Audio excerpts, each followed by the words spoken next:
All right, good evening, everyone. Good evening. Trust you're having a great day. Absolutely.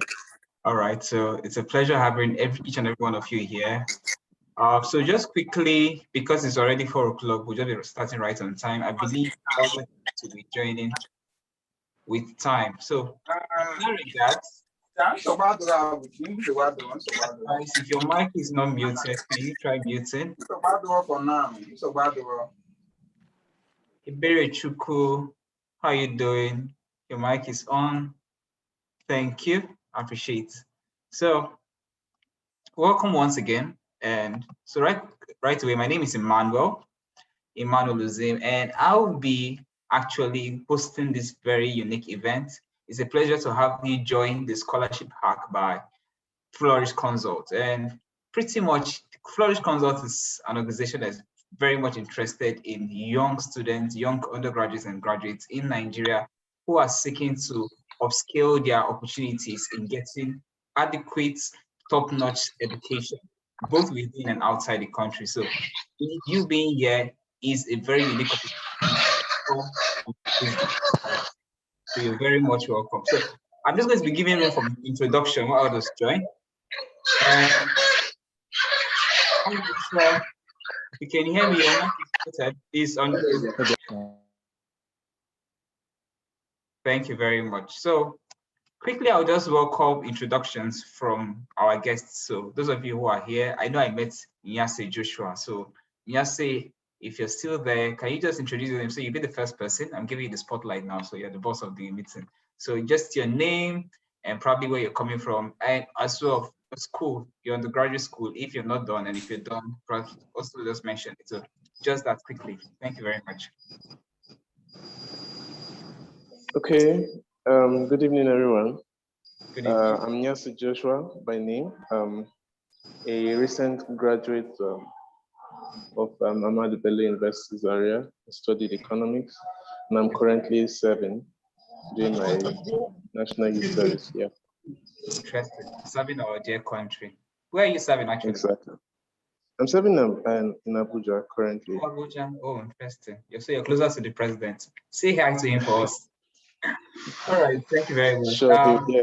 I think I have Solomon. So I'm just going to be going according to names on my screen. I see Solomon. So Solomon, can you just go ahead?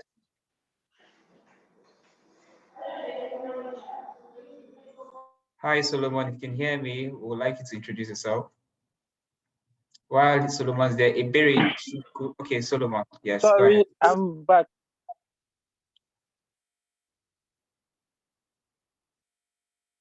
Okay. I think we got a pause there. So feel free to just chat in, just put your name and where you're coming from on your chats in case you're not opportune to speak, probably because of your location or how noisy it is. So you can use the chat box. You're always welcome. Don't worry. You guys are all the celebrities for today. So while that is going on, I think we'll just give some time more for people who are willing to join. Does anybody else? Okay. Solomon, are you still there? Would you like to introduce yourself? Yes. Beautiful. Good evening, everyone. Good evening. My name is Solomon Wabweze. I am a lawyer, and I practice in Lagos here. I don't know whether you want to hear any other thing. Oh, that's okay. And I'm very excited to be here. Oh, it's a pleasure having you around, Solomon. Thank you very much. Thank you. Okay. So let's see. Any other person wants to go ahead and introduce themselves? I'll appreciate that. Let me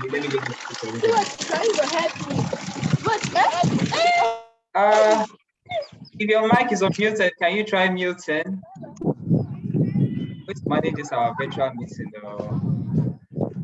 Flourish Consult, please next time make sure that it is physical with everybody on their mask.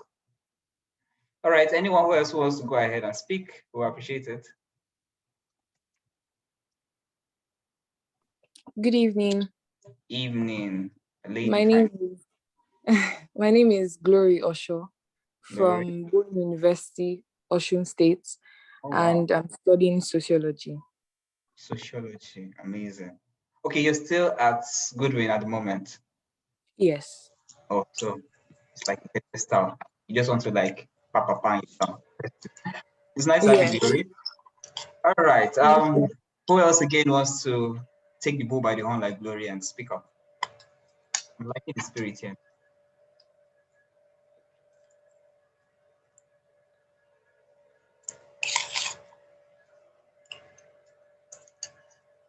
Anybody? Don't be shy now. I'm not that scary.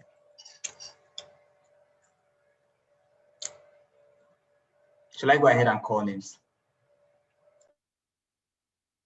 All right, Mohammed. I think I can say Mohammed. Yes, quite unique. Actually grew up in Kaduna State, so seeing Mohammed is amazing. Mohammed, can you introduce yourself? Let's get to meet you.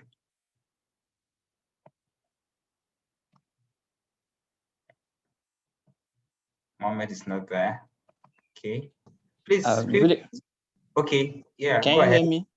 I can hear you. I can hear you. Go ahead. Good evening, everyone. My name is Mohammed Gimba. I'm from Ahmadu Bello University, Zaria. And I'm very happy to join you guys for today's event. Oh, amazing. Nice to have you around. Thank you. I'm sure you pretty much know demonstration at the Star School. You said? You know demonstration secondary school and the Star School very much, right? Yeah. It's cool there. So it's nice meeting you. All right. Thank you very much. You're welcome. Anybody else? I think I have 3 more minutes left to just do this. So, hey, who wants to be our role model here? And please feel free to turn on your camera. I want to see our amazing faces. Let me know who I'm going to collect autograph from after now. Somebody, anybody? You want me to be able to promise scholarship to anybody that comes up first? All right, I hereby give 100% scholarship to the next person that speaks. Hello, good evening. Hello, Purity. You just won 100% scholarship to, I don't know. Okay, my name is Okoro Purity, and I'm a graduate of University of Nigeria, Nsukka, studying medical laboratory sciences. I'm currently serving in Delta State. Amazing. Yeah. So how is service here going? Fine, thank God. You're welcome. Yeah. Thanks for joining. Yes, who is the next person in the line? 50% scholarship going.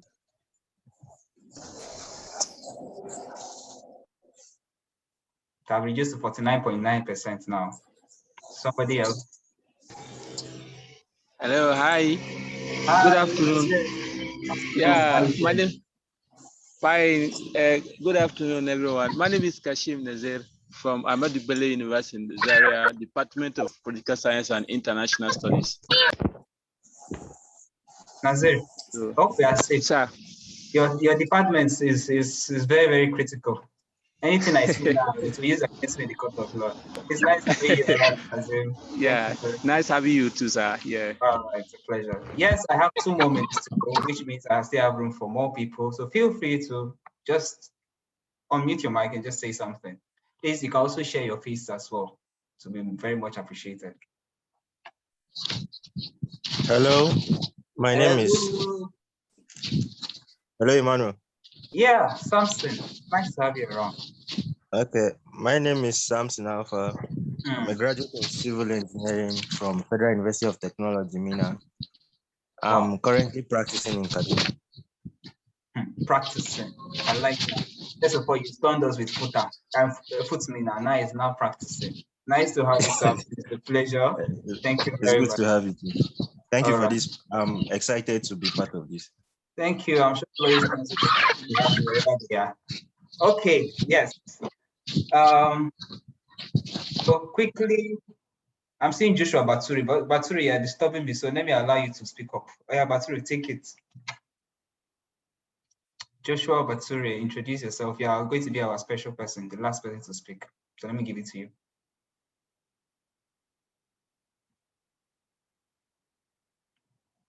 Hi, Joshua.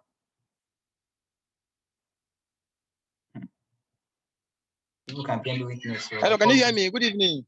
I can hear you, Joshua. It's nice to have you. How are you? I'm fine. I'm always hearing people say afternoon, but here is evening. Good evening, everyone. Good evening. Thank you for the correction. Yeah. So just introduce yourself. Yes. Let's get to meet you. Okay. I'm going from Port Harcourt, but I'm an undergraduate of Ahmadu Bello University, Zaria. Oh wow. We have a lot of you here. Ahmadu Bello is taking the win, though. 0 according to what I'm suspecting. Yes. All right, Joshua. Thank you so much for joining in. It's a pleasure having you around. So right away, I think we'll just be drawing it. Feel free to put it on the chat. I can see someone put up. Oh, this is interesting. I'm seeing a lot of, okay. So feel free to use the group chat and just type in your name, where you're calling from, or where you're joining from, and your school as well. So it's a pleasure. Your course as well. So in case if I have an opening for you somewhere that I know, I could actually like refer you. So please feel free. So quickly, I'll just go into details what we are doing here. So Flourish Consult is an indigenous scholarship, will I say, consultation firm, as well as a firm that actually refers you to the best opportunities available for you with regards to your academic growth. So in this regard, they brought about this opportunity where students can get to meet real life testimonies of people who have been able to secure admissions into top schools across the world.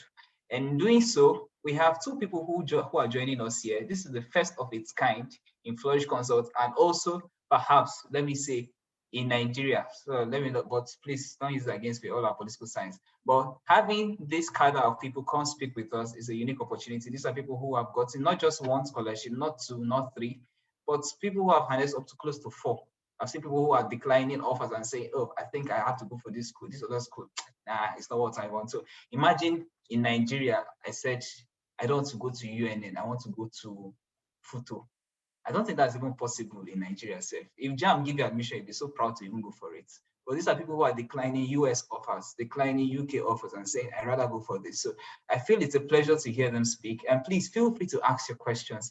If you want to know the Bobo Tiboto, how they did it, today is the day. So tonight, I'm going to allow you to do that. So quickly, I'm going to welcome the CEO of Flourish Consult to just give an opening speech on things you need to know about Flourish Consult. So please help me join me and welcome Osita James Assis.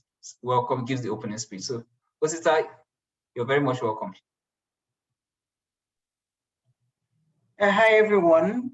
I hope you guys can hear me. Susan, can you confirm? Can you hear me? I can hear you. Yes, fine, but I can hear you. Okay, that's great. Thank you very much all for being here. My name is Osita, and I am the team lead for Flourish Consult. So essentially what we do at Flourish Consult is that we strive to try to connect people to opportunities like jobs, internships, scholarships, and so on. We've been doing this for the past 3 years. First, we focused on just work and internship, but now we pivoted directly to just scholarships because we've realized that one of the biggest ways to upskill in the 21st century is to get global exposure and experience. And there are like 2 major ways you can like make a difference in your life in Nigeria. One is if you just find a way to leave Nigeria to do graduate studies or thereabout. And the second one is if you can earn foreign currency, given the situation of the economy and so on. So the idea is that we know how hard it is. So many people have come to meet us. They say they have admission, but no funding. And it's always a challenge. It's always really, really a challenge. The schools abroad don't get your local context. They don't understand that maybe £10,000 is like one family's entire savings, like their entire life. So they don't understand it that way, because £10,000 is just something like an average family you probably have, or probably even spend on something that is not so interesting in those more developed countries. But then lots and lots of brilliant Nigerians want to be able to get access to opportunity, get study in really, really great places, and then sometimes come back to like impact on the economy, or even stay behind and be sending back money home to their parents. So what we're doing is to try to create a platform that makes it very easy to find the scholarships that you're eligible for. We know that there is Google, there is also lots and lots of other opportunity platforms. But the challenge is that, assuming you are studying a course that is not so popular, or even if you are looking for specific type of universities and specific schools that can give you full funding, you will not likely be able to find it on Google unless you're willing to put in the work and the time. So what we're doing is creating the most comprehensive scholarship database in Africa. What that means is that if any of you were to have a particular type of master's you are looking to do, you tell us and we find the schools, we find the funding, and we send across information. So that's essentially what we are doing right now. And I'm so glad that you guys are here. You're going to hear directly from people who got on the scholarships themselves. And hopefully it will be to prove very useful over the coming period as you prepare for your own graduate studies. Thank you so much, Uzim, for the opportunity. All right, thank you so much, Osita. That was really quite eloquent. So quickly, we wouldn't waste much time. We have our guests who will be speaking to us today, and they're already in the meeting, they've been here. And perhaps just to have a glimpse of what it's going to be like, we're going to be having this guest speak to us. So they've pleaded that they would like to have it as a discussion session. So get ready to have a nice time with them, because it's going to be like I feel they're going to relate with everyone based on the level that we want to get the most out of today's meeting. While they speak, please, I would appreciate that you try to pick out questions you would like to ask them specifically. And once after they are done, your questions will be all collated and you can go ahead and ask them.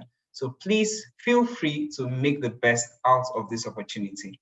So without wasting much time, I'll quickly read out the profile of our two guests, and please just stay tuned. So first and foremost, I'll start with Mr. Kainde. Kainde Adebi is a scholar at the Nigerian University of Technology and Management, where he engages in interdisciplinary studies and innovations for African development. He's also the National Director of Campuses for SDGs Act in Nigeria. With over 4 years of experience, he leads and coordinates all campus SDGs advocacy groups in Nigeria. He's also an Education USA OFP scholar. Kainde holds a first-class bachelor's degree in microbiology from the Lagos State University. He is a recipient of numerous local and international scholarships, such as the Gani Fawemi Jegal Foundation and Fitzin Healthcare Scholarships. In 2020, Kainde was the program coordinator for the Millennium Campus Network. He coordinated over 1,400 student leaders across 20 nations that participated in the class of 2020 United Nations Millennium Fellowship. Kainde co-authored a book titled Nature Pays Diligence, which has helped undergraduates live a successful campus life. He is immensely passionate about sustainable development and desirous to see a planet where everyone lives in peace and shared prosperity. Join me as I make welcome Kainde Adebi. So Kainde, welcome. Yeah, thank you so much, Emmanuel. I'm really on board and so excited to be here. Thank you once again. Thank you so much. All right. So our next speaker happens to be Yakub Adeliji. Let's get to meet Yakub Adeliji. Yakub Adeliji is a renewable energy enthusiast whose career goal is to become a leading expert in the field of energy systems. With over 2 years of experience in the energy field, he has gained sufficient research and technical skills in power systems, telecommunications, and distributed control systems. He was recently awarded the Mastercard Foundation Scholarship to Sustainable Energy at the University of UK. He won the Presidential Research Fellowship. If your mic is unmuted, please could you mute it? Thank you. All right, so from where I stopped. So Yakub Adeliji was recently awarded the Mastercard Foundation Scholarship to study sustainable energy at the University of Edinburgh, UK. He won the Presidential Research Fellowship to pursue his PhD in energy harvest at Auburn University, USA. He is also a recipient of the Erasmus Mundus Master's degree in renewable energy in the Marine Environment Plus Scholarship. And just a little tidbit, he's also one of the recipients of the NUTM Scholars Program, which is a 40,000 fully funded scholars program. And join me as a male question, Yakub Adeliji. Hi, Emmanuel. Hi, Yakub. It's a pleasure to have you. Yeah, it's a pleasure too. I'm glad I'm here. I look forward to an exciting discussion with everyone here. Thank you. Thank you so much. So, right on track, this is how our journey is going to be like. So, first, we're going to understand key things about scholarships. The next thing we're going to know is how can people be ideal candidates for a scholarship, such as the scholarship we mentioned. And finally, you get to hear their personal experience. What did they do that made them stand out? So now I'll be leaving the floor open for these two young gentlemen to have fun, and please listen attentively. Thank you very much. All right, thank you very much. Hi, Kenny. Hi, Yakub, how are you doing? Okay, so like I told Kenny before, I don't want this session to be like an aspire to perspire session. Like, we know we've been in a lot of sessions, like, and people just come there, they just bombard you with information. So we want this to be very specific, just on point. We give you the key tips you just need to do. Like, once you do this, you get this. And that's what I hope Kenny agrees with me too. Like, yeah, definitely. You know, when we met briefly earlier today, because we are privileged to be almost at the same location, we just want to do presentation. I think I can get hundreds or thousands of them on YouTube. So let's possibly go to the possible best ways. What are the key steps to take? How can you do them? And I believe that will be more experiential. Don't mind us, we're NGM scholars and our tenant is experiential learning. So we hope to implement that during this session too. Okay, great. So I know Jakub would want to maybe probably start, but I would love to state that we'll be looking at those 3 segments during this presentation. The first is we'll look at the pre-application phase, which is unfortunately the segment that most persons doesn't take notes of. They just dash into it. I want to apply into scholarship. And what are you applying if you are not worthy of a scholarship in the first instance? So we spend a considerable amount of time on the pre-application phase.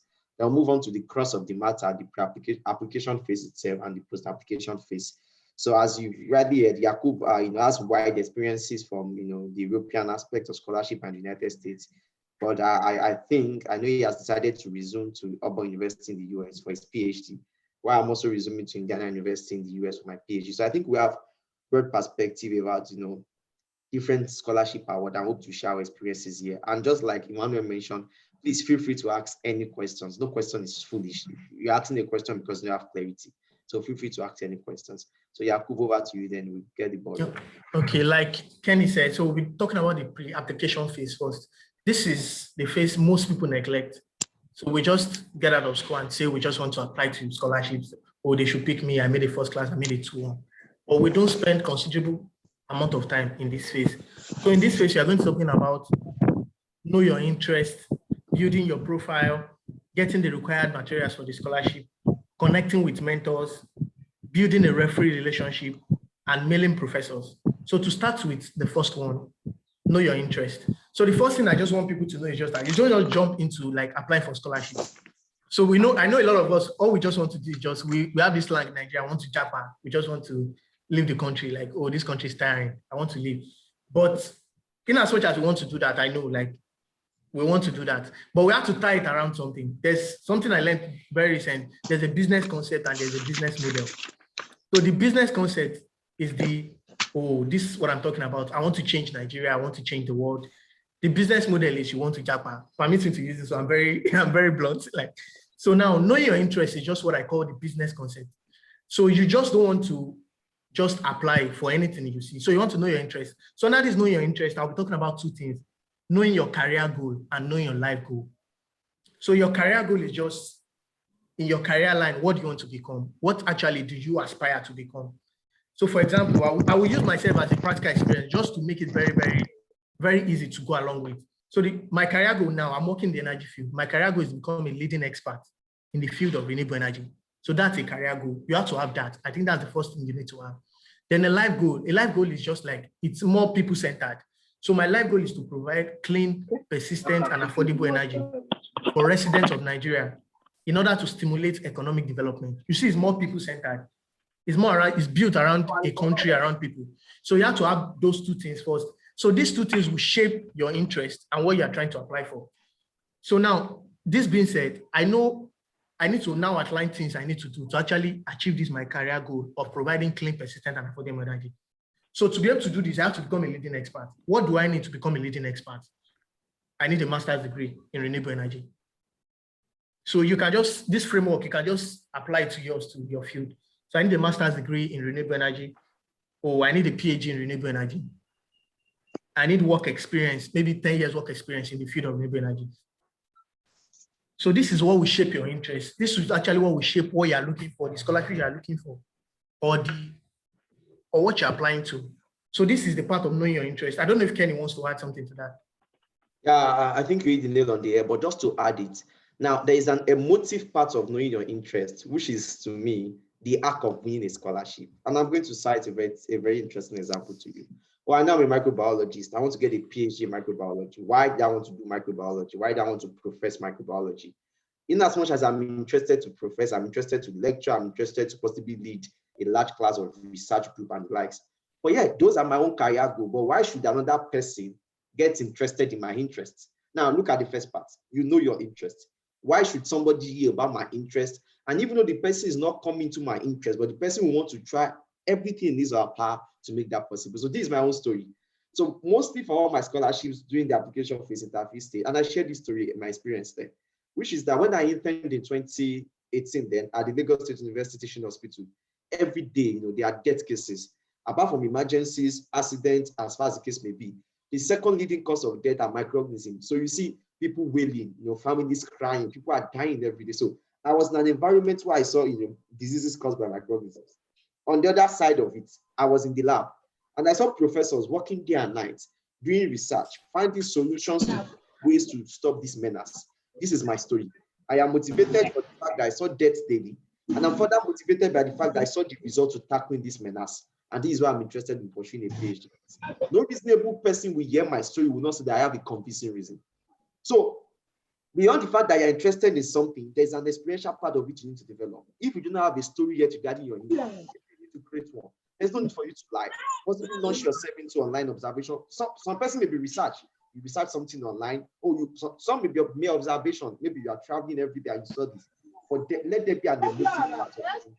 And with that, it will shape your application phase when we get there. And that'll be the part I want to add. So yeah, thank you so much. Thank you, Kenny. So just like Kenny said, people are always interested in problem solvers. So one thing this scholarship people are looking for, this scholarship awardees, like they are looking for is, are you a problem solver? So when you're identifying this your interest, you have to actually tie it to a key African challenge. You're in Africa. So you should probably solve problem of Africans. So for example, and there's a lot of problems lying around. You just have to select one in your field and be intentional about solving this problem, just to add the what Kenny said. So I think that covers the know your interest part.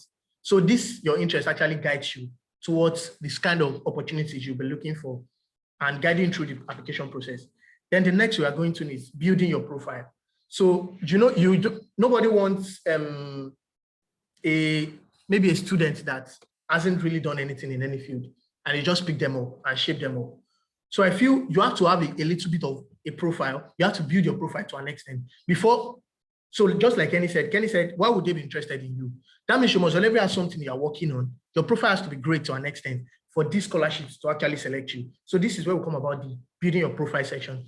So about the building your profile, we have a few things you have to do under this. We have your CV, building your CV, taking online courses. We have volunteering programs. We have publications, and we have collaborations. So Kenny, I think you should speak about this CV part. Okay, yeah, thank you so much. So I'm going to address now. Your CV is like a very powerful passport. Like, look at your own CV yourself and grade yourself. When you get after this section, or think about it, picture it, and like, oh, I think I'm better off than other persons. But interestingly enough, your CV doesn't require you to have 10 years experience. Sometimes my CV is such that just with a year or two experiences is far better than individual with 10 to 15 years of experiences. Why?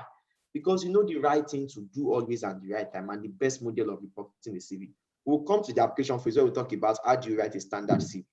But in building your profile, you want to get a scholarship worth hundreds of thousands of dollars.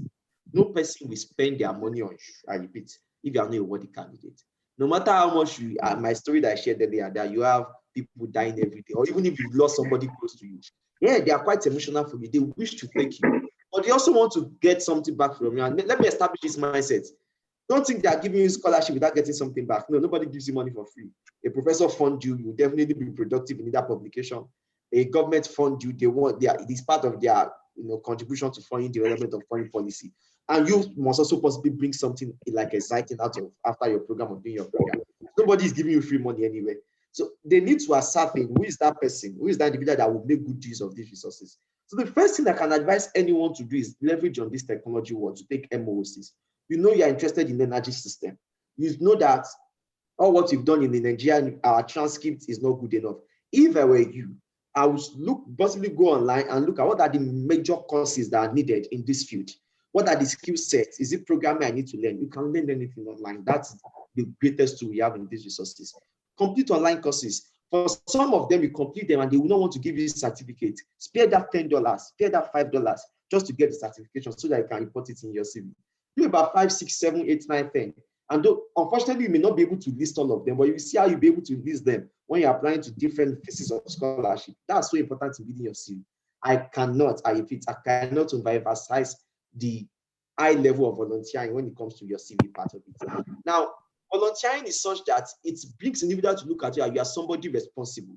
You are an individual that you are ready to take charge of things that is not directly affecting you, but to ensure that you now, don't see volunteering as that everybody must be in the UN, just like I worked in the UN. I started locally, I must say. I started with just one person, I impacted the person.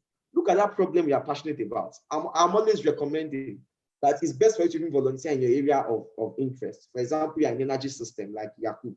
Yakub can share his experience. I'm sure he has done 1 or 2 volunteering stuff on building solar panel or something in a local village. Look at that. That aligns with his interest. For me, I volunteer a lot in advocating for the sustainable development goals. I've gone to different universities to teach about the SDGs, and I've been able to raise over 20,000 persons. I'm not saying you should do that. If it's just 10 or 20 persons, you can tell your story best. These are things that will make up your CV. So your CV should not just be, people that doesn't have good CV, they will not put like the first 5 or 6 lines, executive summary or professional summary, like 8 lines or 5 lines, because there's nothing to put down. If there are a lot of things for you to put down, your professional summary not more than 3 or 4 lines, 2 sentences max, or 3 sentences maximum. Your education will be there, maybe your GP and your projects. Now, you'll not be thinking, what project have you implemented? What volunteering opportunity have you taken up? And most importantly, I cannot emphasize these publications. We'll talk more about it also, but it's so important to your CV. And the big question is, how do you get to publish paper? I must say, and I don't know if Flourish Consult is hearing this may not be a perfect avenue to exhaust the best model of publishing papers. But there are so many things students do. Publishing paper takes a lot of process. You look at what research question are you looking at. Do you want to work in the lab or do you want to write a review? In your own case, a review is the best paper. What do I mean by a review? You just analyze a topic in a review and you write about it. But publishing it is so difficult because you have to go through peer review process. But unfortunately, few students knows about what we call preprints, where you can just upload your work online and people can access it. These things can be cited in your CV. Hopefully, I will address this more when we come to maybe the application phase. But yeah, maybe I will recommend to Flourish Consult, and I also recommend to you once the opportunity come up, how to publish papers is very, very important in the application phase. And the session on it can never be too exhausting. So I would.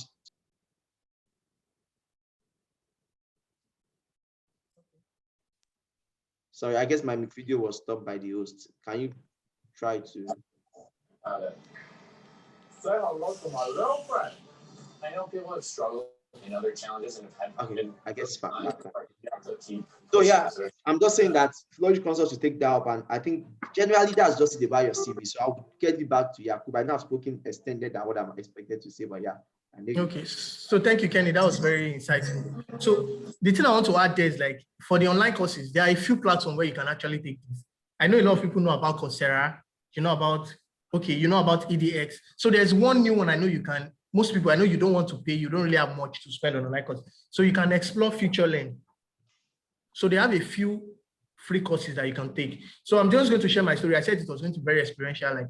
So the first time I applied for, I started applying in 2018. So the first time I fully applied was 2019/2020. So I applied for about, let's say 20 or maybe 30 scholarships. And I got only one. You see how bad it was. So then I contacted a few guys that actually want some of this. I told them to send me their CV. So when I saw their CV, I knew they were not supposed to pick me. You know, when you just see people's CV, I'd be like, oh, I see why they didn't pick me. They are not supposed to pick me. Like, I won't even pick myself. So you just get this stuff like, so these guys had online courses, a lot of online courses tailored to their field they're applying for. So now I'm working in the energy field. So this actually motivated me to take, so I took about 20 courses in the energy field from Coursera, from FutureLearn. So this actually made my CV strong. So I have only about 2 years of experience in the energy field. Imagine competing with someone that has over 10 years of experience, 5 years of experience. But so far I'm taking courses from reputable institutions. So I took courses from like University of Exeter, Imperial College, London. Just take from reputable institutions. You can check FutureLearn. They have a few courses that are free. You just have to filter. Just search FutureLearn on Google. You can go to this. So you can be able to actually take these courses free and you add it to your CV. And when you see that certificate, it's very nice. You can actually quote it in your CV. And this will actually give you more leverage. So that's what I want to add there. Then as regards volunteering services. So we all think we just have to join the UN before volunteer. Although I have a volunteer experience, not directly affiliated with the UN. So I am a development knowledge facilitator. I joined this group when I was during my NYC. Like, so basically what we do is just to talk to people. So actually just sensitize people about the SDGs. Nothing serious, but you can't really underestimate the power of what we are doing. So I can just say, oh, I'm not doing this. I shouldn't have joined them. But I knew what I wanted. Like I had to have volunteering experience. So don't just neglect the small volunteering experience you have. I'm sure most of the people here did NYC, or like you're done with NYC. You were in a community development service. That's actually a volunteering experience. Maybe you went out, for example, I was in HIV/AIDS again when I was in. So we went out, we spoke to students about HIV/AIDS, how they could prevent this. So this is actually small things you do that should actually make your CV. They should actually be included in your CV, and they will actually improve your chances of getting these scholarships. So I think we spent enough time on building the profile. I think we should one thing to add is one very important thing that student doesn't have the opportunity before, but they do now, is conferences attended. Now, there are academic conferences for every field. You are going to the energy sector, you are going to the political science sector.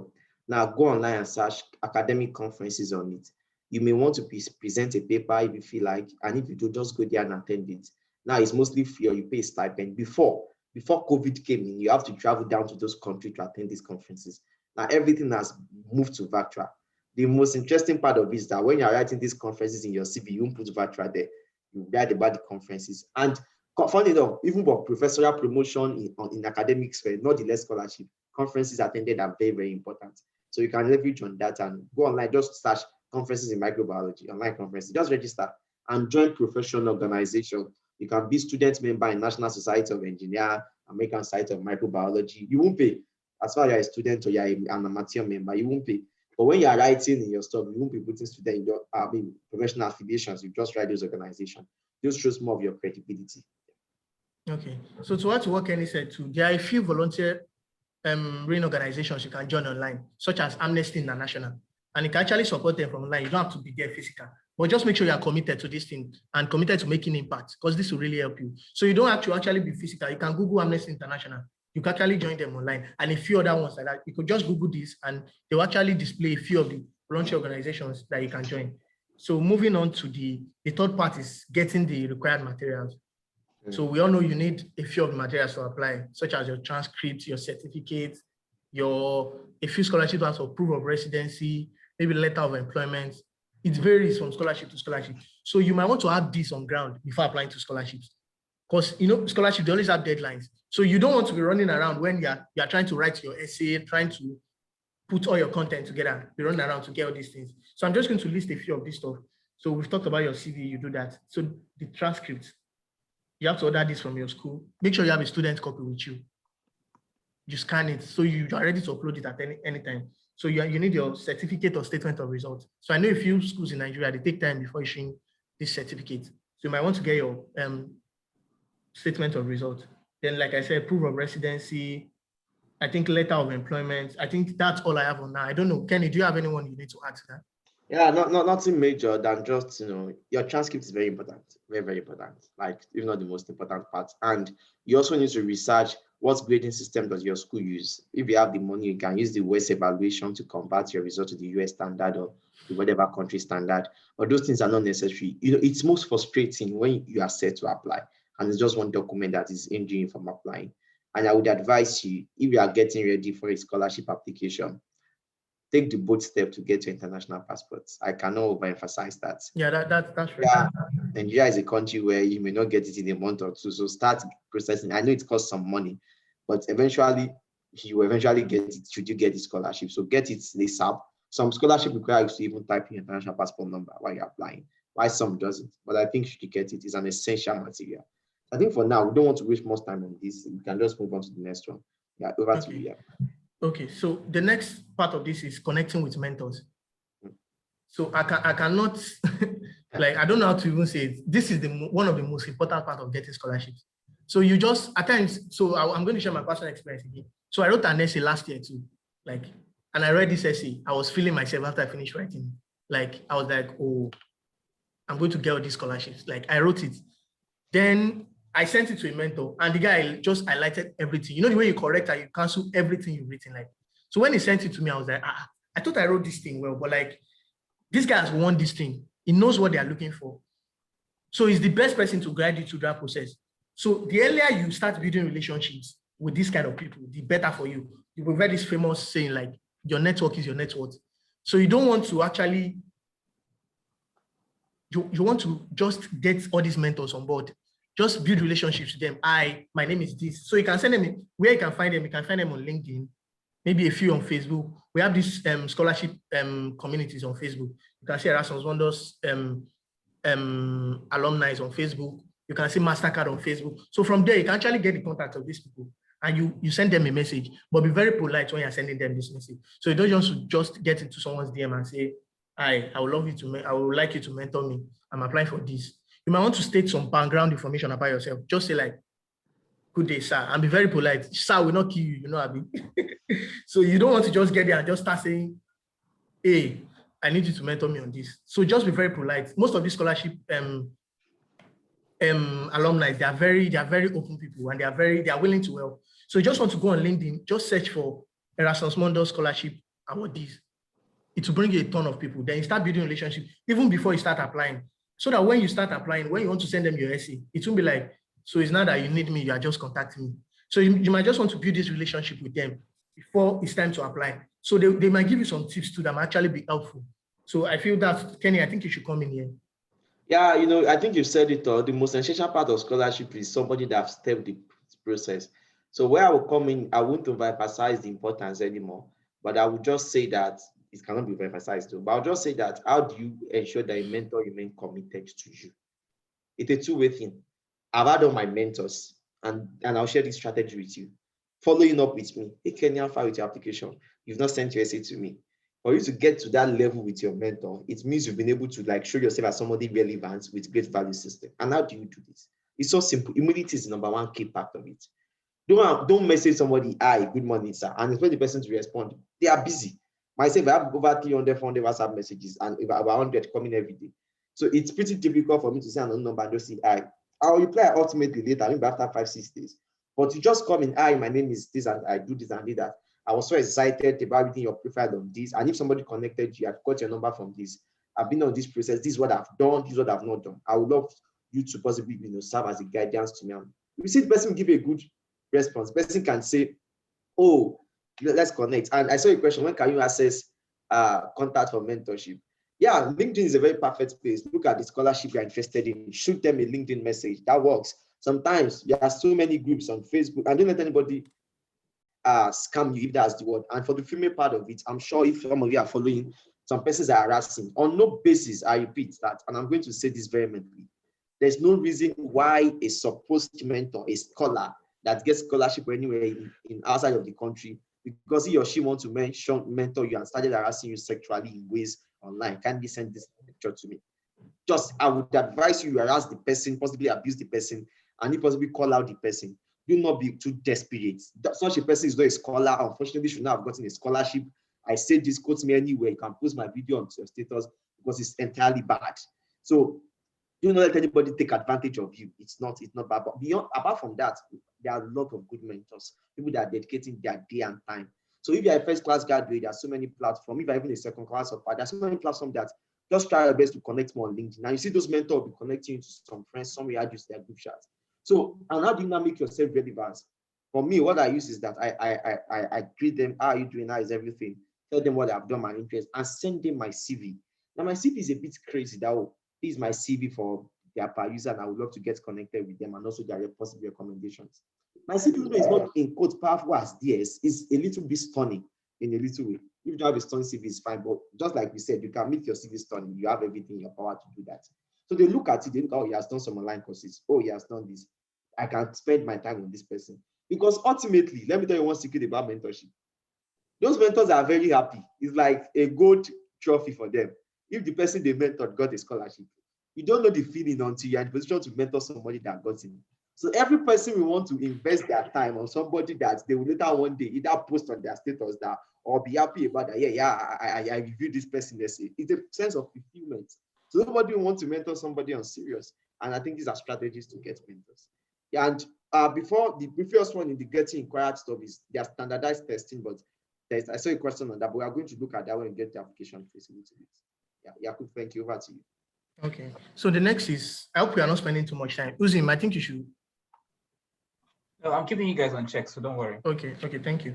So the next one, I think we'll round up this first phase very quickly. So the next one is building I'll take the last two together. Building a referee relationship and mailing professors. So like the referee relationship, your references actually plays a huge role in them selecting you in every scholarship application you apply for. You don't want to just use a referee that writes only 2 lines about you. Now they say your referee submits a recommendation letter for you, and your referee is just sending 2 lines or 5 lines for you.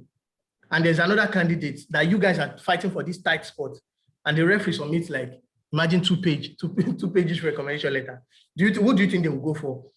You have to understand that these referees too, they are very busy people.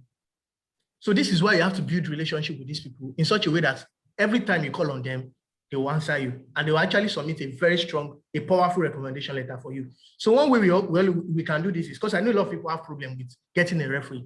We all went to university and we did our final year project. You have a final project supervisor. That should be your first referee. So most of these scholarships, they ask for an academic. So there are 2 types of referees. There's an academic referee and there's a professional referee. So the academic referee, I feel everybody should have at least once. You did your project, your final year project. Your project supervisor should be your. So you can't tell me like you are that bad that nobody in your school can vouch for you. You didn't build a relationship with one lecturer in your university. So I feel your project supervisor is the first person, your go-to person you can actually, we did a project. So I'm sure you worked on this guy for at least 6 months. So the guy should be able to at least attest to some of the things you say you're good at. Oh, it's very good research-wise. Or in terms of impact, he has volunteered. So this is what you want to do. You want to always keep in contact with your referee so that each time you call them, they always. So one thing I did when it was my time was I knew I was going to need a referee after I left school. So my project supervisor, I knew this guy was a doctor and he got his PhD abroad in the UK. So I knew I wanted this recommendation that it was going to be very powerful. So I was spending enough time with him. So I was just like basically like his boy when I was in school. So he wanted the research done. I'll be the one to do it. I'll just, so to the extent I started calling him even after I left school, like, oh, we should work on this, we should work on this. So when I needed the recommendation letter, I told him, he was very happy to just give it to me. So to the extent that some of them I even tell you to draft it and send it to them, for them to edit it and send to you. So this is the level you want to reach. You want to build this credibility with your supervisor to like, these supervisors too, they want to be very happy when you win a scholarship. To be able to tell their peers that, oh, remember this, my project student, now he's going to this university for his PhD. So this is what you want to do. Then we all have bosses at work where we are working. We want to build a personal relationship with our bosses too, so that we'll be able to submit a very strong recommendation letter. So where we want us to reach is the point where we will be able to edit what the lecturer or your recommendation, your referee provides for you. So if you've not gotten to that level, you have a lot of work to do. So because you know yourself best, you know what the scholarship is looking for. These guys are very, very busy. Although some of them, so if you have a foreign, like a supervisor that studied abroad, it is very easy for you. So these guys, they know what the scholarship are looking for. They can actually write a perfect recommendation letter for you. But for those of us that went to maybe some schools where, the lecturers, if you ask them to write a recommendation letter for you, you will just be shaking your head like, what is this? So you want to get to this relationship where you actually draft your recommendation letter yourself. So this is actually the part of building a referee relationship. So I think, do you want to add anything, Kenny? I don't want to like take more time on it. I'm going to speak about it. When mailing the professor. I think you should talk about mailing the professor. Okay, mailing professor is, to me, scholarship itself is the most frustrating part of scholarship. And also, funnily enough, also an easy way to get a scholarship. It's frustrating because a single foreign professor gets over 1,000 emails every year, even more than that, from people around the world wanting the same thing. You want to kill the person. They did their email such that it's going to spam. So whenever they see it, request for scholarship, request for graduate assistantship, request to work with you, they won't even open it or read it. So how do you ensure that a professor is captivated with your email such that he is motivated to speak with you even before you apply and committed to do anything in his or her possible best to get a scholarship? Myself and Yakub have this amazing experience about mailing professor and how powerful it is to get scholarship. Now, I'll share my own personal experience to do this. I attended a lot of online stuff and I saw even online, how do you make professor? Oh, keep it simple and short. Request for this and this and that. Oh, my name is, I graduated from this, I'm interested in this and I want to work with you. Sure, that's a good way to communicate. The grammars are correct, but everybody are using that same model. So what type of model do I use? Before I meet any professor, I research about them online. I read their papers, minimally up to published paper, analyze their result and their methodology. And for example, my email topic may be if the paper title is, let's say, symbiosis of, of bacteria species. So my main title may be interest in symbiology, a case study of, that blah, blah, blah, blah. The professor, when such subject comes in, will not even know there's a graduate, prospective graduate student that sent that. Either the professor looks at it as, oh, is it coming from an external idea? Is it coming from a collaboration perspective? And even when the person click it, in a very respectful thing, I just start, oh, I read your 2018 Nature article, or your article published in Nature in the year 2018 on this, and that. I was fascinated by this methodology and got that this, and that. If you have a critique, I had thought that this would be the best way to go through it, but I learned new processes. Oh, and if you have a question, you can just put a little bit there, and if you don't, it's fine. Your first paragraph, you can talk about the first one, and that is it. If you read two, you can talk about two of them. See, this is academic. This is what fascinates them. It looks boring to you, but this is what they were doing all through their life. Funny enough, they are quite excited person. No, and don't go and criticize your work, as because Kelly said that. Don't go and say your work is bad. Why do you use methodology? You will not get scholarship. You will never get it. So the best you can do is, like, in a very diplomatic way. You may not even criticize. Say your what you got there. Then you cannot go on to introduce yourself. So the style I used for my professor, and I can still remember the email very well in my brain. So I read the article on mutation and blah blah blah blah blah blah. It got me exposed to this. And the next paragraph. Fortunately, I audited the course in my final year titled Molecular Genetics. In this course, I was exposed to this and that, which made me understand your methodology. I have also published a paper on this, and thereby consolidated my interests on processes around this and that. I am very, very convinced of progressing scientific advancement in this field of research, which is your major focus. Then the third paragraph. I intend pursuing my PhD program, blah, blah, blah, and I discovered that your lab will be the best fit for me. See, you've shown that you understand the professor's research. You shows that you can analyze, academic papers very well. So secondly, you shows your credibility. Even is not powerful. And you're not showing your passion to pursue towards a common goal, a common interest. My professor replied, Professor Ankodaila, he said, thank you, Kelly, for messaging me about the topic close and dear to my heart. This is what I'm interested in, and I'm ready to work with you. My application fees was there. I engaged in numerous calls with him on Zoom. And even though I got 3 different offers, PhD offers in the US, in bigger schools, in quotes, in ranking than Indiana University I later selected, I went to the university because I've maintained that special relationship with him. So I would say that if there's one thing to know about mailing professors, don't use the conventional way. Your message will often go to spam. And if your professor reply just one shot, I will let Yakub take this. How do you keep the conversation going? If you are fortunate to get a response, that is the first place. How do you, because they may forget even though they reply. How do you get the conversation going? Well, there's another time I must say, you may try this, my strategy, and you may not get at your first response. You may not even get at your 40th time. Scholarship is a marathon. You just have to keep trying. Or you forget all the openings if you get one.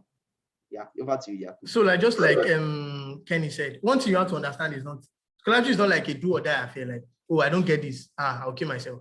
You will not get plenty. That's just the reality of life. You will not get plenty. So like when you mail these professors, for example, during my time, I mailed about, in the US, I think I mailed 10 professors. Only about 3 replied me. But and I used the same tactic to actually mail all these professors, just like Kenny said. So you don't want to use this. And one thing the mistake people make is you make your mails too long. So I would say keep your mail to short, like maybe 200 words maximum. So for some people, you write a mail and it will be like 500 words. How do you expect the guy to read it? Once he opens it like this, you just be like, then you have to be conscious of grammar too. We know we are always very excited when you're writing this. You get very tired. Just be very careful when you're writing. So you don't want to come off as somebody that can't even write. Because one of the things they look out for is your writing proficiency. Why going for all these programs? So as Kenny said, once your professor replies, trust me, you start a 50% chance that you are he's going to take you into his program. But how do you want to keep this? So immediately he replies, you give him back to back. That's one skill again you need to know. So you don't want to, so the professor replies you today, you wait till next week before you answer him. Don't let a week go without you speaking to this professor. Just send him something you saw. Oh, I saw this fascinating research. You speak to him about it. So immediately he replies, you want to keep the conversation going. Don't say like, oh, I don't have anything to say. So when I was applying, I was always mailing my professor just to talk to him. So I followed things in his lab. So you see this, maybe publishes a new paper, you want to talk about it. Even after he has accepted you, like, you just want to keep talking to him, like, just so that I won't forget you. Be like, oh, I have this student coming in. I have this student coming in. So you want to get to a level with your professor, like just like any say, there's something like I must have you, and maybe I will have you. Like, there are different stages. So you want to get to a level where this professor will say, oh, I must have this candidate. So you have to keep this conversation going. Keep talking to this professor from time to time, but make it a constructive text you are sending to these professors. So I think that's it for that. I think, Kenny, we should go to the next phase because of time. So going to do you want to take that? Yeah, we are going to the application phase proper, and I'm sure maybe that's why most persons are here. But I must tell you, if you've been following everything we've said in the pre-application phase, the application phase will be a very smooth and easy journey, because everything you need in the application phase is the first thing is searching for the right scholarship or schools that fit your profile. For example, Shivni scholarship is for leadership persons that have taken crazy positions. Shivni have over 68,000 applicants every year, and they don't choose up to 1,000. Very powerful. And you know yourself, you know in your own hands that you've not even led yourself, not the less lead others, and you're applying for Shivni. Why are you wasting your time? And you know that your strength is in research. There are so many other research scholarships you can apply for. So you need to search for scholarship. It takes weeks, sometimes it takes months. But yeah, if you are very serious, you will take a few weeks actually. Search for scholarships. Which scholarship benefits me? So I will talk more on the US perspective. Even though both of us are going to the US, but he, as you heard in the profile, has gotten Mastercard, Erasmus. I'll talk more on the US part because I've gotten scholarship there and also my shipping experience. So there are platforms like the US News. Just search US News in Google. For example, you want to go for a fully funded PhD program in the US. Search fully funded PhD. Search fully funded PhD, US News. You will just click on it. You see the list, the ranking of universities. Now, I know you want to go to Harvard. I know that. I know you want to. Sorry, can you like type it in the chat? The US News. Yeah. I'm not sure some people. I'll be glad to. US News. Just thank you. It's as simple as that. US News. So for example, if you want a PhD in molecular biology, fully funded US News. Just put US News in front of it. So it's going to give you a list of universities even around the world that are doing, and then you can filter what you want, which school. Now, funny enough, we bring team based on ranking, and our advice you apply to top schools, but it will be so foolish also. If you're applying to 10 schools, I know you're 10 at the first 10 schools. You want to go to Harvard, you want to go to, these are institutions that people that are applying to them, they are not like human beings. I'm not underestimating anybody here. But people applying to with the likes of Harvard are persons that have, since some have been doing research since when they are in KS2. KS2 is like GSS2 here. And they publish works, and you're applying for the same position. Surely you can get in. I was fortunate to get into an R1 school like himself. But also in that US News, you see the ranking. You choose from 1 to 50, select few schools, go to their website, look at their eligibility. Also look at their graduate students. Do they admit Africa a little bit? That may not limit you. It may be very few, but yeah, do you have anybody that are international students? Look at it. Some people put their acceptance rates. Is there funding? If you know they don't have any money. So US News will just give you a brief. You have to go to the website of your department to explore. But most importantly, you won't want to waste your time because you love that school if there is no professor on the faculty list, at least 2 or 3 of them that are working in your area of research. Because when it comes to the admissions committees to deliberate, the admissions committee that will deliberate are those professors, and they'll be like, is there somebody you can work with in your area of interest? Let me give you one funny story. One of somebody I respect a lot, my colleague in Education USA, Onyeka, Emmanuel Newsom, got over 10 scholarship.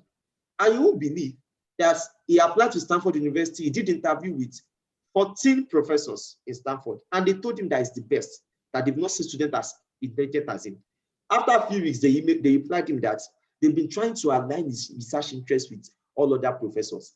But the professors that are doing it are retiring that year, and unfortunately, they have to put him on waiting list unless he's ready to change. They even mailed him that because he's like the exceptional student. If not, they would have rejected him, not because he's not worthy of the scholarship, but because there's no professor in that department ready to work with him.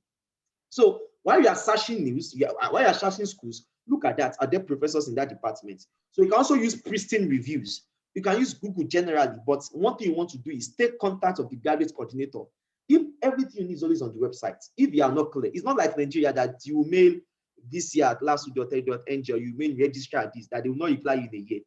It's the job of those persons. Like that's why they are being paid in the US. Any question is not foolish. They will reply you within 3 working days. Mail them, oh, dear coordinator, dear blah, blah, blah. I want to apply to this and I have this question. Do you need this test? Do you need this and that? They will reply you within 3 days. Is there funding? They will let you know. oh, are there international students being accepted? Feel free to ask questions in the most decent ways. Is what the administrative staff is what they are being paid for. So searching schools is very, very important. And there are 3 types of schools in the US. We have the R1 school. There are 131 of them. That is, they are very high research intensive. These are very competitive schools like Harvard, like Stanford, like Indiana, like Auburn that Yakub is going to. If you want to apply, probably like 2 or 3 R1 schools. They are R2 schools. They are doing very well. Those R2 schools, they are far, far better than most universities in Africa. Apply to some of them, and also they are the tier 3 school. Apply to few of them. From your relationship in searching for schools, you will see by the time you start talking to graduate coordinators, ask for few waivers because they can be pretty expensive. Stanford is $140. Some school can be $50. And funny enough, they give most Africans and people from lower places free waivers. How do you apply for free waivers? Let them know that you are financially challenged and want to know. Some of them, you just be by attending their graduate application conference or whatever it is. Attend, create connection, and they will say you have to use this coupon to apply for your application. Don't let anybody give you that mindset that fee waiver doesn't give you. When you have a fee waiver, you may not get the admission. I got admissions to where I had fee waivers. It doesn't matter. They judge it. When they are reviewing, they don't know that you have fee waivers. The fees for processing. So search the right scholarship that fits your profile. Check that they are professors or faculty members that you can work with, and also see do they fund students and look at their acceptance rates. And not ultimately, do not be, you graduated for being lag. And I really want you to go to Harvard University, but if not because of you too, now want to apply to Harvard, Columbia, Stanford, Yale, those are the first schools you're applying for. Then the tendency of you getting a scholarship is even less than 0.5, I must confess. You can get in, but the competition is very, very tight up there. So apply to few of them, apply to few out two, and apply to few out three, such that if this doesn't work, we all know the model. Everybody wants to live here. But beyond the fact that you want to live here, those schools are better. Those R2 schools, they are better than the schools that are here, than the best schools here. So why not give it your best shot? So I don't know if you have any, particularly from the European perspective of those Erasmus Mastercard. I'm sure you have experience. So I'll talk about Mastercard. So Mastercard only funds a few courses. So you have to check if your interest actually aligns with these courses. So for example, we have Mastercard Foundation Scholarship at the University of Edinburgh. So they fund African and international development, environment and development, global health policy, I think design for change, sustainable energy like I did, entrepreneurship and innovation. So just like that, you might want to just check their website. I think I'm going to send a few of the scholarships you can actually apply to, such as Mastercard, Erasmus, Commonwealth Shared, Orange Knowledge Scholarship. So I'm going to send this to the chat now, so that you just have to go to this website, just search these scholarships on Google, then go to this website, go and check your eligibility, check the courses they fund, so that you don't just apply for something that doesn't align with your background or your interest. Because this is one of the reasons why they don't pick you. So imagine now you studied microbiology and you're applying for sustainable energy system. How do you want to relate this microbiology sustainable energy system?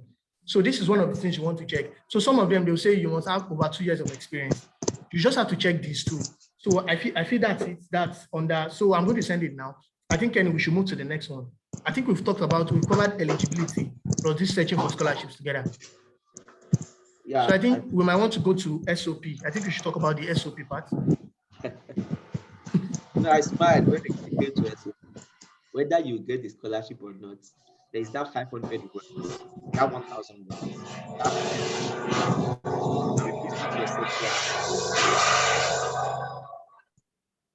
Yeah. So as I said, there's that 500 words paper. That's more paper that determines whether you get it, because it's the first thing they will read. It's the first thing they will read. And SOPs, let me start the first word. It's more of the content than the old grammar. We are Nigerians and we know how to write very well. We start with a fascinating story in a way. Oh, the vapor of peace wins where the heat of ignorance lingers. Yeah, and you're feeling yourself, oh, look at that one, look at that rhyme, it's there. That's not what they are looking for in SOP. SOP is a function of everything we've been saying thus far. I'm only saying these statements. SOP is relatively easy when you have the content to write and you know how to write it well. It is useless, I repeat, it is useless, or it is more difficult when there's nothing to write about, you're just trying to lag about something. So what are the things that are expected in an SOP? The first is, or in a personal statement, they are mostly similar, but a little bit different. The first is that, why are you applying?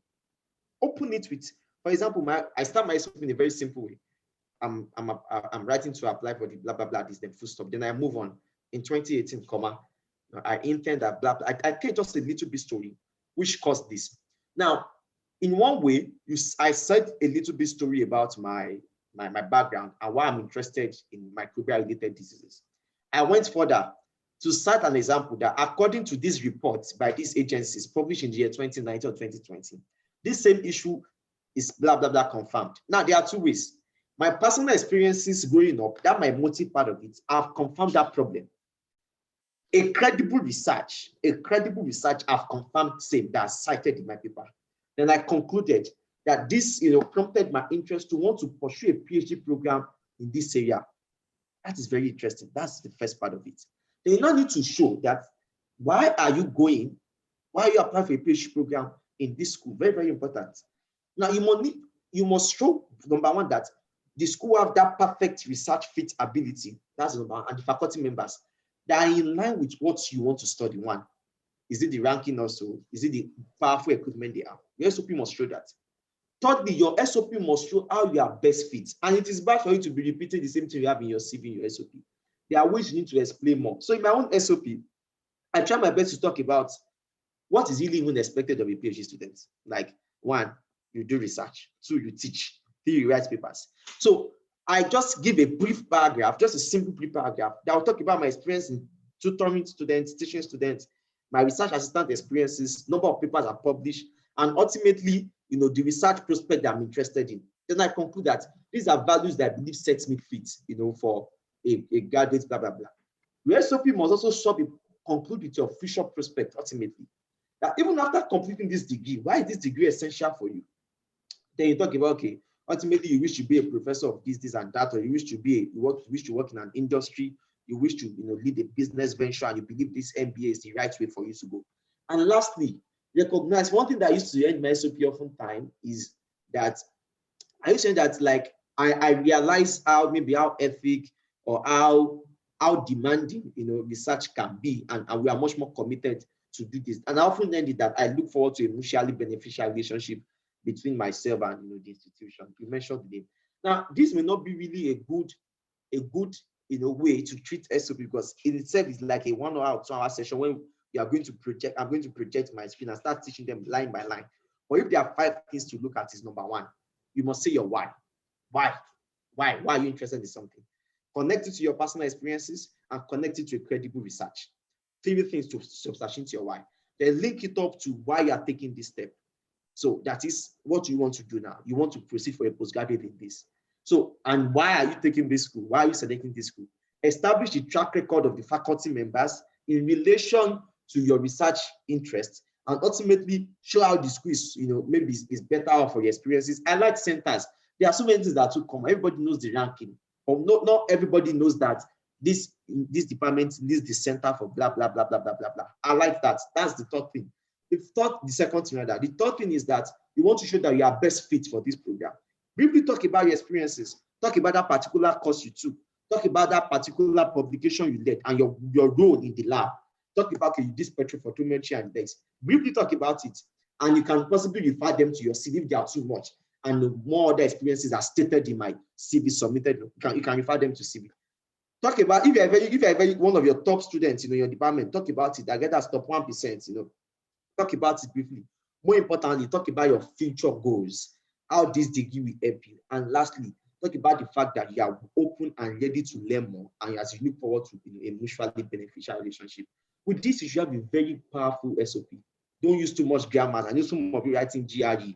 You've done delivery seats. You've done so many of those grammar. That doesn't determine you getting. You can be simple with your statement, but be professional in your writing skills also, and ensure that you give it to people to review. One eye, the second eye, and possibly the third eye, and take correction from different persons. Don't be derailed by different corrections. You know your context, but be humble enough to listen. And if you need to hop on a call with any of these mentors, that's why you need to write it early ahead. It's good to refining model and model. You are going to have a good SOP. I know our time is going, so we may need to move on to the next one. And I think I want to. I just felt I should add a little bit. So for those applying for scholarships like Mastercard, they ask specific questions.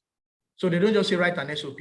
So they ask specific questions. So I think I should just maybe try to read out a few questions they ask. So they can ask you, reflecting on your life so far, tell us how you meet the key selection criteria for the scholars program. they can say you should include information on your academic achievements and barriers to education. So when they're asking stuff like this, now they say, reflect on your life so far. Tell us how you meet the key criteria. Most people, what they do is like, they just start saying how they've suffered from growing up till. So you think this will just maybe exercise empathy on you and they'll be like, oh, this guy has suffered. They don't really need that. So in as much as you want to write like maybe you suffered a little, that should not pass more than 3 sentences in this your essay.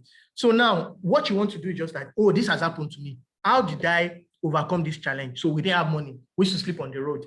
We used to eat only one meal, even though you're lying. Like I wouldn't really tell you to lie in your SOP. So you can't, it's just the way you tell your story. Everyone here, I don't think anyone, for you to be applying for scholarship, that means you can't afford actually studying at Harvard. So that means you can't really afford this thing. That means you're not that rich. That's it. Like if you are very rich, I don't think you'll be looking for this scholarship. So that actually makes you fit into the selection criteria when we look at the money part. It's just the way you tell your story. So you just have to state this problem, maybe in 3 sentences. They'll not state what you have been doing. Let's say, despite these challenges, I strive to actually be the first in my class. Maybe I started this foundation just to stop people from going through this hardship, the same hardship I went through. So focus more on what you did, not what happened to you. So this is how you write the scholarships. So there are different scholarships. So they ask different questions. For the Mastercard, they are majorly focused on impact. How many people you've impacted? And the impact is not as if you have to work in the UN. Most of us, I'm sure we worked in a tutorial group once. That's an impact. Just tell them how many, maybe you took a tutorial, state the hours you did it, state how many people were in this tutorial. Just talk, just assign values to these things. So I think that's it. There are a few questions they ask too, but just make sure you actually just tailor this, make your application people-centered. So so just like when you're talking about research, it's about you. You're trying to show your research prowess. But when you're talking about scholarship like Chevening, you're talking about Mastercard, you have to actually tailor it around people, how much impact you made, how studying at these schools will actually impact more people. So that's one thing you want to look at. I think we should move on to the next. I see using Mr. Enos, we have like 8 more minutes. Okay, so the next one is recommendation. We talked about this the last time.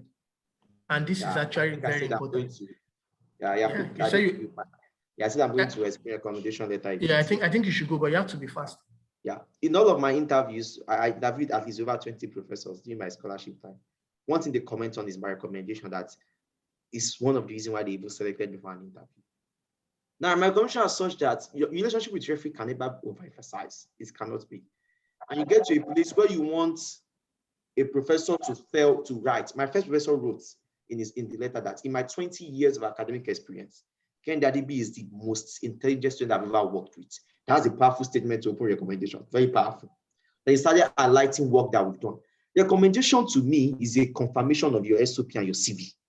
When somebody can say that, yes, you've done this thing and you did it with me. You said that you've done all of these things. These people are not there, but they believe that they're academic, they believe they have integrity. Even unfortunately, some of them now doesn't. But yeah, the integrity actually with academic is very high, that anything the professor says, and when I'm a professor, don't think you'll be looking for a professor to write your letter. It doesn't matter. Even a lecturer too can write it. In the US, everybody are professors, whether you're assistant, whether you're senior, it doesn't matter.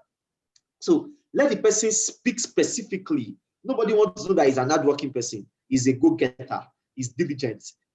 Let's all of these things. If those things, we end it. So for example, your recommender saying that in 2018, I work on this paper with this person, or he led this volunteering stuff and I was the advisor. In this project, he was able to lead this and lead this to achieve this. This proves to me his hardworking skills and his resolve to make research. The normal other people writing is hardworking and resolve to make research. The better recommender will write what you've done, now conclude with that is hardworking to make research. It's like there is a thesis statement and there's an evidence. I'm not saying you should write a letter as an academic, but it's different. It's totally different. My letter for each about 1.5 pages, except they ask some ask for 1 page. So let it be specific. Let it confirm some of those things you've done. And when you are privileged, I repeat, to be asked to draft it for your professors, they ask you, and about 3 or 4 persons, people make this mistake. Now they have the same thing, different one, using the same language. Because you are the one that wrote all the 4, your common languages are there. So I would advise if you have close friends with you that can help you possibly revamp one of them so that the person usage of word may be there. Because if they are similar and they are submitting for one application, it's very obvious that maybe you wrote it, even though you are given the permission to do that. So Unfortunately, nobody will write that specific base essay if you do not do what Yakub said, referee relationship. If you've been fighting with them or you've not spoken to anyone before, you know you want to apply in August from nice far. June 1st is coming, send them happy new month message. Pray for them in the new month message. June 12th is coming, Democracy Day. Wish them democracy and pray that insecurity in Nigeria will not affect them. This, if they are Muslim, this their Ileya festival is coming. That wish them very well. If you know that they married or they don't give birth, wish them. You can even give them a quick update. If you just publish a paper, all of those things, just keep in touch. Don't ask anything. You do that for about 3 months or 4 months when the application fees come. You will see how enthusiastic they will be to write for you because they're also very busy. So you can't just somebody you've not talked to and say, hey, sir, I want you to write. Even the rest, I'll never write it. I'll be frustrated. So you can't just come out of a blue moon. So I think these are strategies about it. And these are topics that a whole session cannot exhaust, but I hope you get the key point out of it. We need to move on. Thank you. I think Kenny has spoken about the recommendation letter, but I want you to talk. I don't want you to spend time. I want to talk about the CV part too, like just briefly. I think you should go, because so there are various formats for a CV, various formats. I know for a European-based scholarship, they have their own standard. I think they use Europass or Europass CV, so it's different. Use Europass, yeah. So they have their standard. So you don't have a choice, just conform to their standard. But your CV should not be not much stories. You know the way it wants to work. My own CV takes this format because an academic CV. My professional summary, my education details, have my grade type, okay, first class, my CGPA, my project thesis. Then move on to my work experience. I started here, my little roles, just in one summary or two summary. What I want. I move on to intentionally, instead of me now putting my teaching experiences in my work experience, because I don't want to apply for school, I divided it into one. Academic experiences. They're under now subsections. The first section was publications. All my publications are listed. The second one are research experiences. Then I spoke about where I've done research assistance with my. Now, one thing you should know is this: you are not lying. You are just being creative and you are saying things to make them more observant. Imagine you work with one professor in your department on this project, and you're fortunate to work with another doctor in your department, and you just put research assistant, Department of Microbiology. No. What I do is simple, and that's where it is actually in the US and other places. Research assistant, Dr. Fashola's lab or Fashola Clinical lab. Then you state what you state, Lagos State University.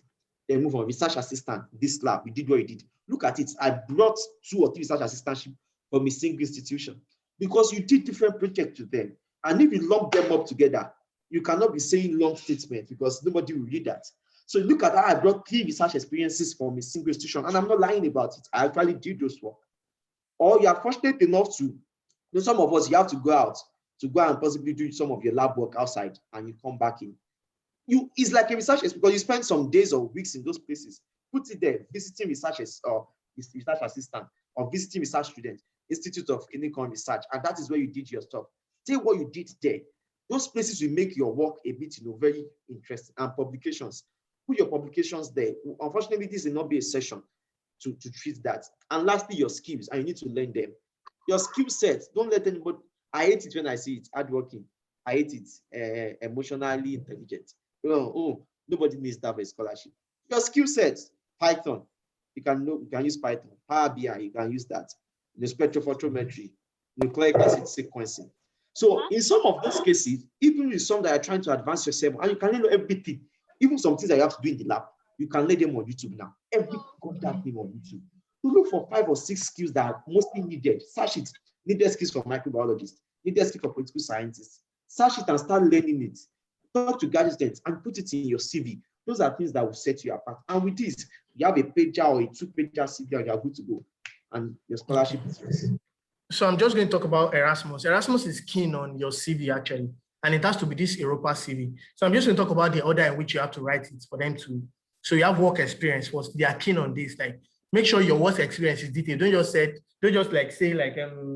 I worked in this.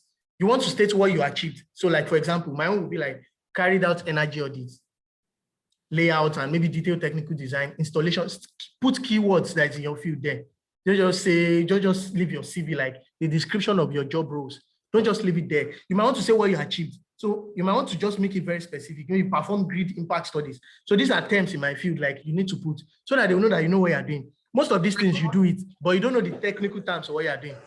So that's what you want to focus on. Then apart from work experience, you go to your education. So you might want to state your grade. If you're finished with the first class, if you finished a 4.0 upward, you should put 4 point something that you finished with there. If you finish a 2.1, just put second class, like maybe lower than 4.0. So then you want to put your bachelor's research topic you did there, that research, create a section for it. Another research topic, some of you worked with your peers on some projects. State this into your CV. Like most of us, you just forget a lot of things we've done. We actually done a lot, but because we don't document these experiences, we tend to forget it most of the time. Then you want to go to the module, some key courses you took in your undergraduate. You want to actually put this in your CV that are related to what you're applying to. So it's not as if you will state all the courses you've done from 100 level to your 500 or 400. This is okay. Okay, we'll try and round up now. So like, then you want to go to your personal skills, like Kenny said, and your skill sets. Then professional membership, it's very important when it comes to your CV and them selecting you. Just go online, search for professional. If you're engineers here, you can try International Society of Engineers. You can try Internet Society. You can also try Nigerian Society of Black Engineers. I don't know, there should be other stuff in other fields too. I'm just talking about engineers, where you can join for free. So then your publication, like Kenny said too, then your volunteer experience. Then one thing people don't really look at is your hobbies and interests. So Erasmus is keen on this too. So you might want to put hobbies that are related to, like, don't just put any hobby there. So for my own, I put something like playing drag, playing puzzle solving games. This just reinforces your critical thinking ability. So don't just want to put anything there. Oh, my hobby is this. Like, you just want to put hobby that actually aligns with what you're trying to do. So I think we should stop there for the application phase. So I think we should go to the post-application phase now, Kenny. So let's just say, so by now you scaled through, you've applied. So, okay, one last thing before you submit your application, make sure someone always reviews your application before you submit. Never make this mistake of submitting an application without no one reviewing it. Your best bet is someone that has actually received this scholarship, like has been awarded this scholarship. Make sure they go through your scholarship. I would say you have at least 2 people in your field go through your application. So this will actually help you. So to the post-application phase, let's assume you have you have scaled through to the interview stage. Like Kenny always say, there's no reason why you should get to interview stage and should not win a scholarship. Because interview is just like, they've seen everything you can do. They select, before they select. So for Mastercard, out of maybe 40,000 applications, they only select 70 people for interview.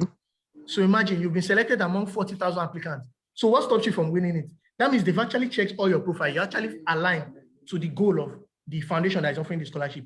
So Kenny, I think you should continue on this, on what they need to do. The interview is very, very essential. And if I can ask a very interesting question, is that you could see how Yakub is speaking. You could see how myself is speaking. We are not doing an interview. We are coming to present to maybe individuals that are trying to learn the scholarship process. But we are not timid. Timidity is not allowed. Look at us speaking, with confidence. And that's very, very important. So interview is just a confirmation of everything you've done. And your best bet is to go online, research about a particular school. What sort of questions do they have? And do not underestimate, and to me, this is the most powerful thing for an interview, the power of mock interviews. What about mock interviews? If your interview date is 2 weeks away, nothing stops you from doing about 10 different mock with maybe persons that have gotten it before, your friend. Look at him, both of us, Yakub here, both of us do mock interviews. Like I sometimes beat interviewer, I use interviewer for each other. And you can see how we're pointing out mistake. The power of mock interview is that it makes you fluent. You could see it. So those things just come naturally. It's not like you are cramming them anymore when you've done it repetitively. An interview is not that you want to say something entirely new. You are just confirming what is there and be ready to expect any questions. Be humble if you don't know anything. Let them know that, I don't have an idea. Like, I'll try to say 1 or 2 things, but don't go straight. And sometimes these are foreigners. You do not hear what they are saying. I repeat, and I will say it again. You asking them to please, possibly repeat themselves will not affect your interview score in any way. It will not.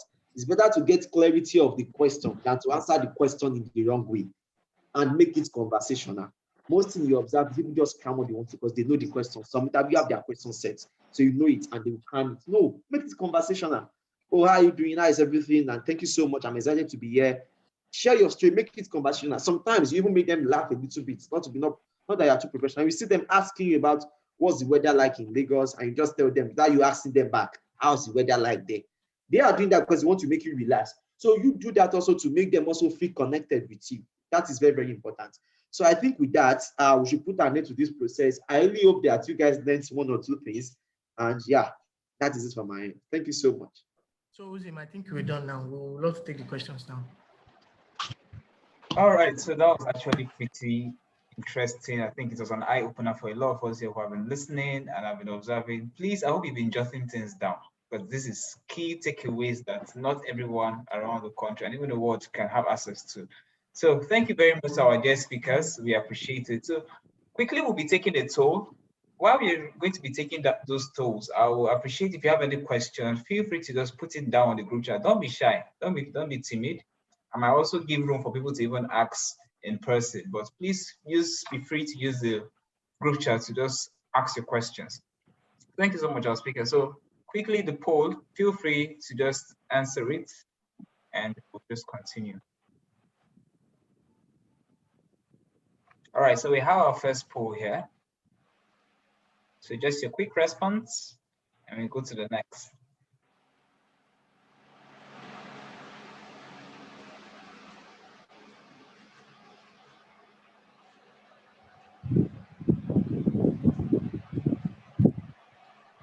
Not many have answered.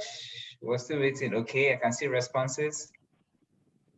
I hope we can all see the poll. Okay, yes, the number is increasing now. Uzim, I actually can't see the poll. Oh, I can see it from my end. And Yeah, I can see the responses. Yeah. No problem, no problem. All right, thank you. So we have less than 30 seconds for this poll, and we'll move to the next one. If you haven't answered, please do that right away. Thank you. Our speakers, I hope you're gearing for the questions. I feel these people are ready to bombard you with dangerous questions. So please get yourselves ready.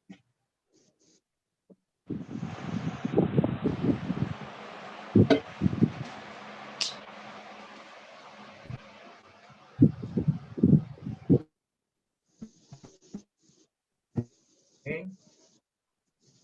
We have over 60 people respond. I'll give time to more people to respond.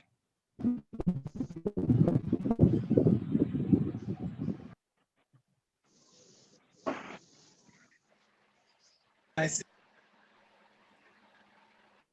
All right. And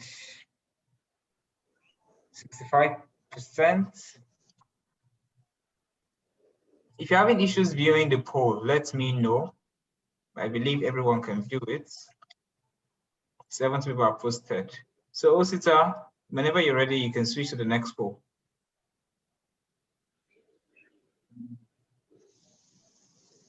Hello? Yes, can you hear me? Yes, I can hear you. All right, so let's quickly round up this poll and move to the next one.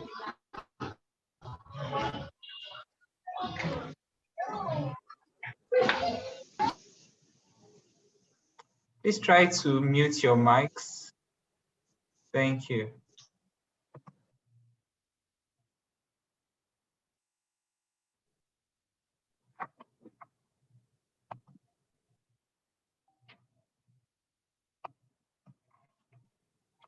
All right, so I think we'll just end this poll here and now go delve quickly to our question and answers. Thank you for those who responded. We appreciate it. So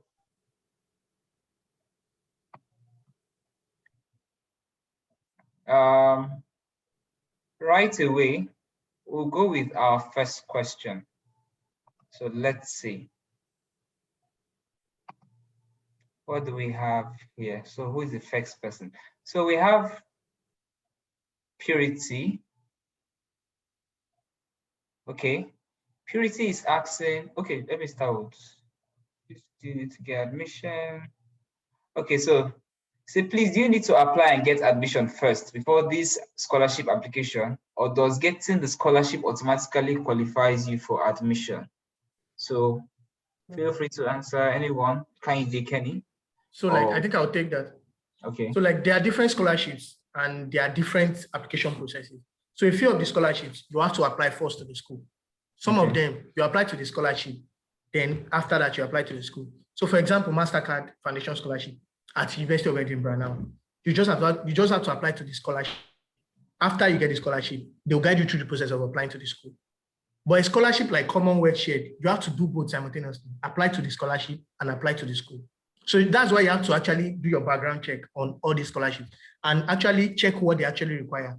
So there are different scholarships. For these PhD scholarships that we're talking about in the US now, mainly a professor applying to this, once you apply to this course, it comes with funding, most of it. But for example, my own, I had to apply to a scholarship separate in the same school after I applied to this course. So it just depends on the scholarship or on the school you're applying to. So you have to, this is why you have to actually do your assignment here to check what they basically need. So I think, I don't know if I answered your question.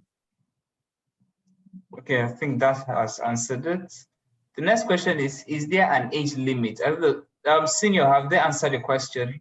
Just probably a quick yes. Is there an age limit to what? No, there's no age limit to scholarship. Okay. There's actually no age limit. So there's no age limit to scholarship. So please feel free to apply, as long as you are not as old as my dad.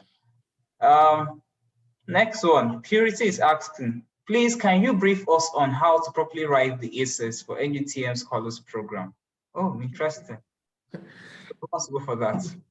I don't know whether it's right to answer this question, but yeah, the application is closing 2 days or 3 days. But yeah, I believe we can do some miracles. There are 3 questions that you were asked. The first is what matters to you most and why. The second is tell us one idea you want to work on. And the third is how the NUTM Scholars Program will impact you. So I'll run through 3 of them very, very briefly because this is not the core of the presentation.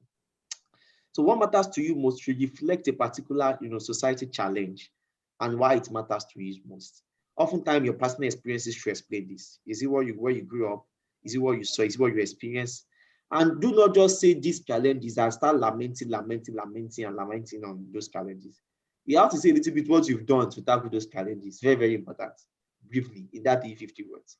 I think with that, you've answered it. Now, what do you want to work on? For me, I would advise that, to me, I find it awkward when you say this is the thing that matters to you most in your life, and it's not also what you want to work on. Why would there be a distance between both of them? So I've reviewed some messages that what matters to one person is education, and what you want to work on is health. I wanted to run mad.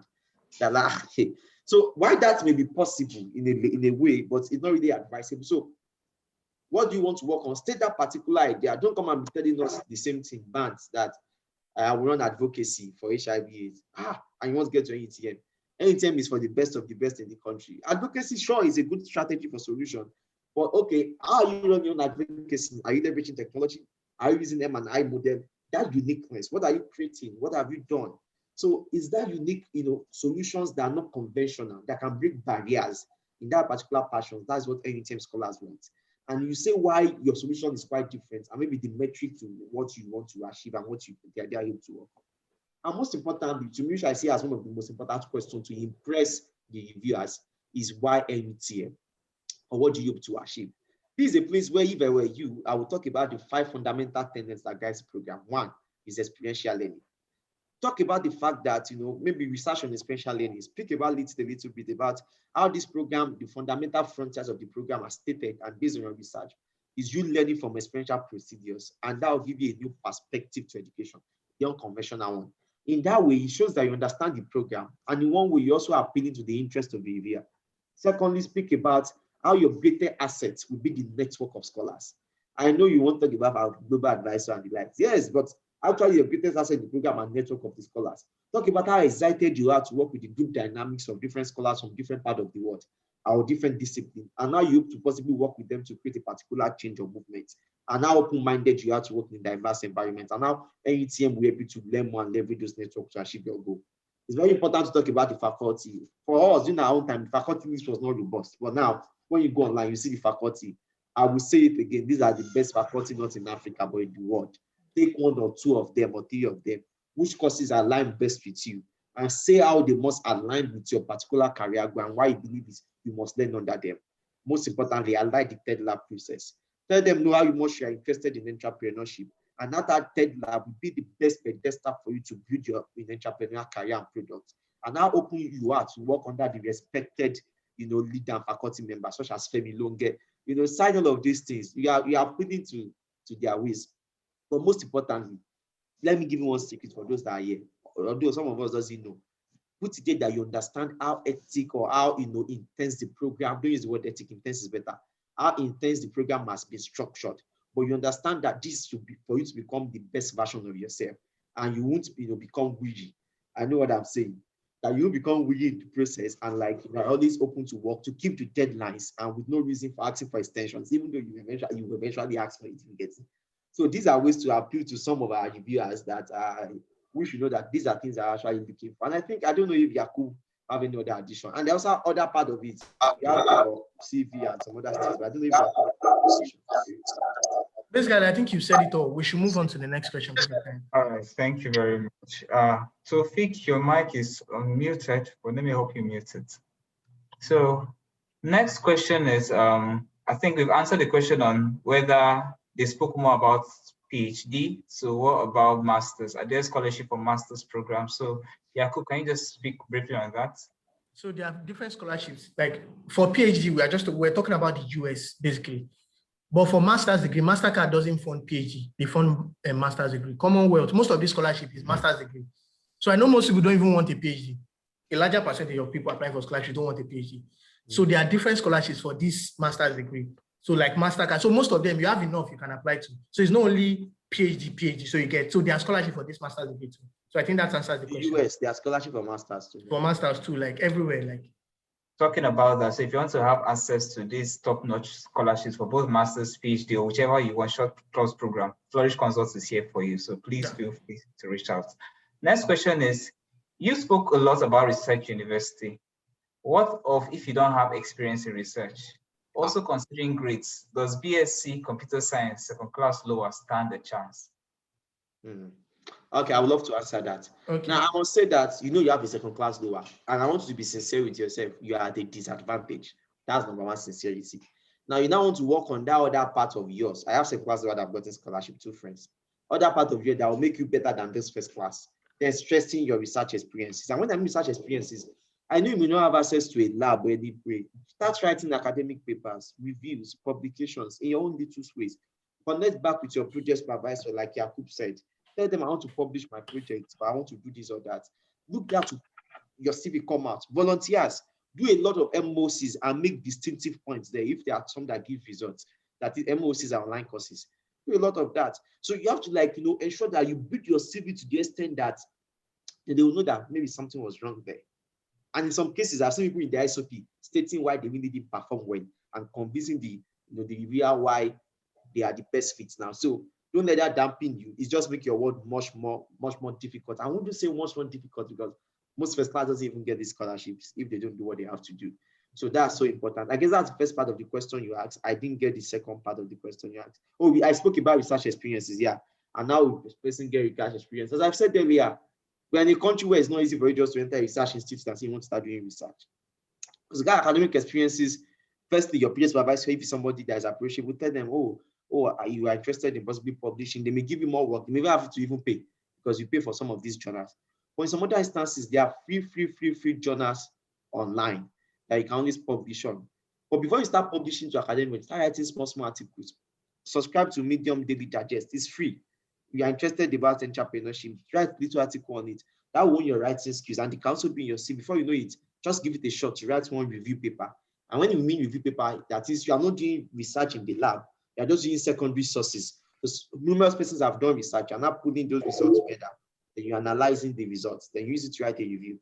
You don't have the money to publish, or you believe it's not strong enough for a standard journal, put it in a preprint, put it in a free publication site, upload it there on your ResearchGate platform. And the fact means that I just want to see whether you have that motivation. They don't want you to be that perfect. They also know that the research you are doing in this part of the world, only God knows.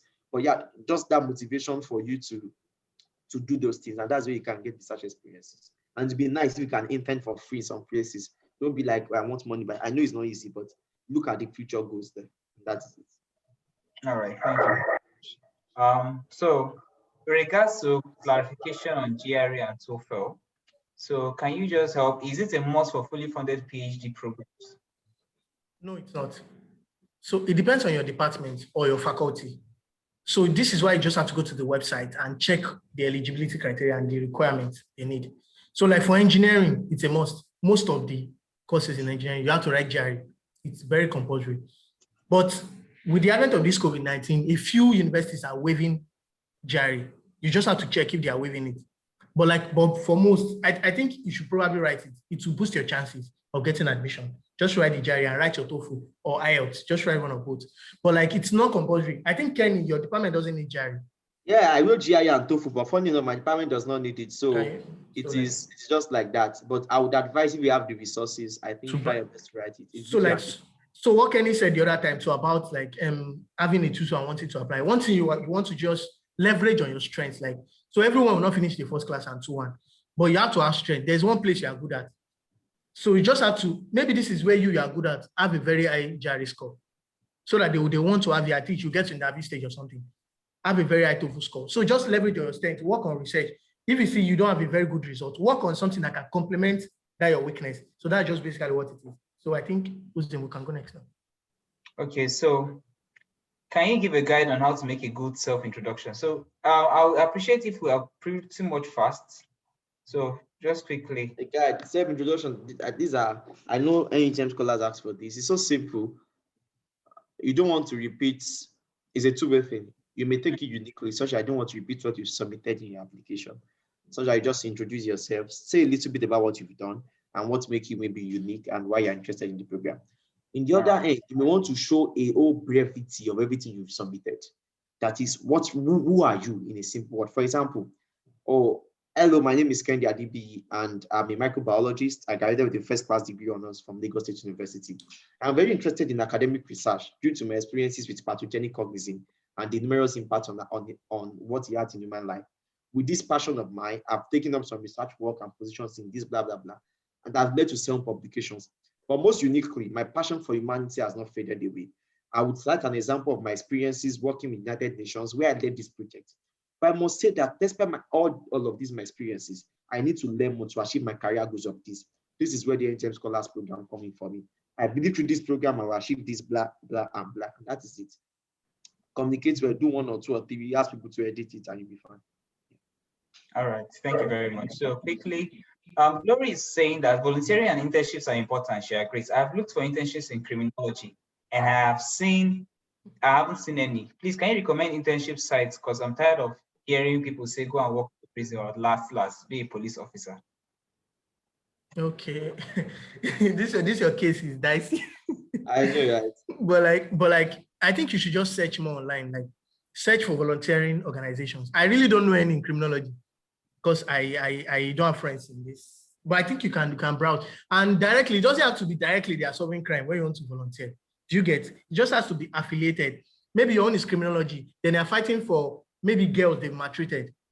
Do you get? This female movement, you can actually just branch into this field. And I'm sure Amnesty International is doing this. So you can actually check them out. It doesn't have to be, you're fighting crime. Like, so we can just a bit dive into something that more like is a core situation in the society now. So I think that's what you can do. But if I see, maybe you can talk to Flourish Consult too.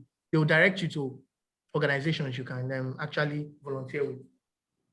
Okay, I think that also answers to Fix's question. We said, what about PhD holders still interested in an Erasmus Mundus or Erasmus Master Scholarship? Do they stand a chance?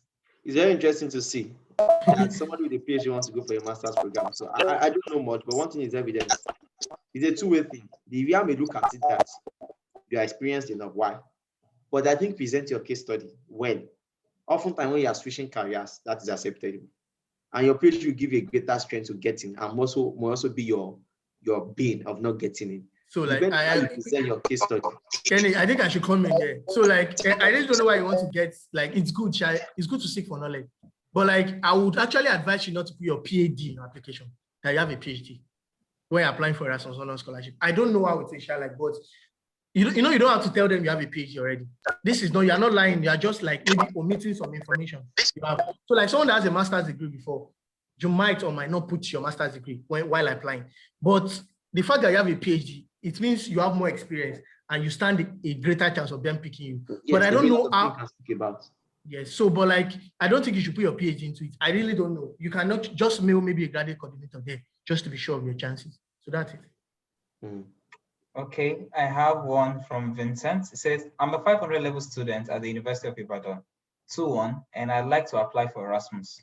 However, my school transcript will not be ready in time for the submission deadline, but it should be ready in time for the interview. I don't know if I'll be given an opportunity. What's your advice? Okay, I think I should take that. So one thing you can do is like get your maybe like, we have this, I don't know what they call it, your spreadsheet, yes, from your school, from your first year to your final year. Then have your HOD sign it and stamp it. They will actually accept this. Make sure it's in a formal way. You can have a court notarize it or something like that too. So like it actually works. I have a few friends that did that and it worked. So like once you don't have your transcript, you can get your spreadsheet, make sure they sign and stamp it every page. Then that should work. I think that's something you can work on. All right, thank you. Does any other person have a question? I'm surprised we are not bombarding this email with questions. So, any other question?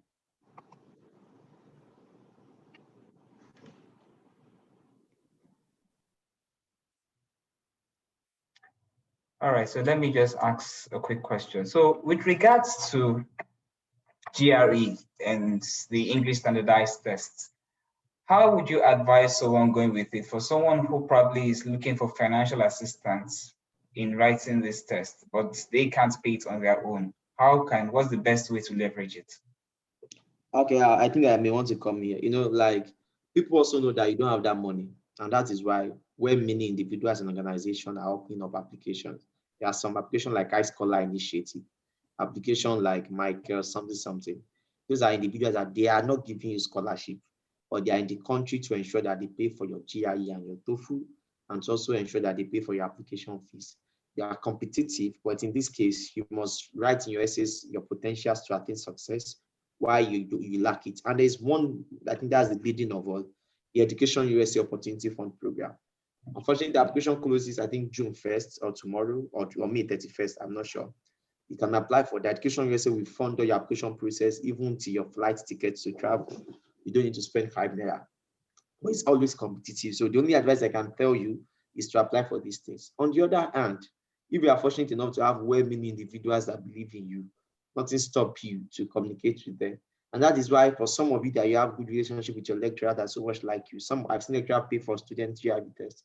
I've seen mentors pay for them. I'm not saying you're going to ask your mentor money, but these are persons that will even push you to do that. So, but these are strategies to go about it. But really, yeah, you cannot charge. There's no waiver fee for the exams. That's what I'm favored. Or there are waiver for application fee. Okay, thank you very much. I think you can apply for Education USA. You didn't get that OFP. You can apply for iScholar Initiative. You can apply for one Michael something. I forgot it. But just search online. I'll Google, normal Google. Or support for application fees in Nigeria, support for GRE sponsorship. You see them online. And don't go and apply for anything that will scam you too. So make your research very well. So about that, try to keep your ears on the ground and try to listen up for opportunities with regards to that. So for I and Kenny, we are actually like OFP recipients, Education USA, and so for other people. So try to maximize when you hear this sort of opportunities and go for it. For those that don't require it, so this way I have my bias. So all those microbiology, all those science people, God is watching all of you. People don't need to write GRE, just write your essay, you're in. For those of us that are engineering, you might necessarily need your GRE, so please try as much as possible to prepare. Handy documents you can need are all the ETS materials, your Kaplan, your Magoosh boards, and every other thing. So try to prepare ahead of time so it gives you like a higher stand above others with regards to what schools actually require. But aside that, try to make sure that you're pretty much ready, have your materials ready.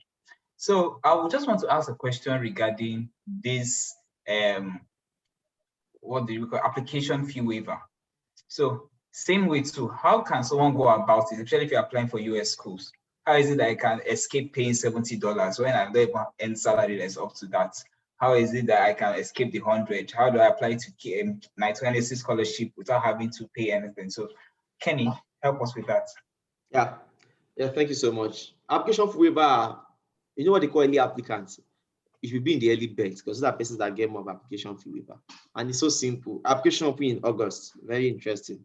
So most persons start applying by November, it starts submitting by November. By that August or July, start mailing graduate coordinators.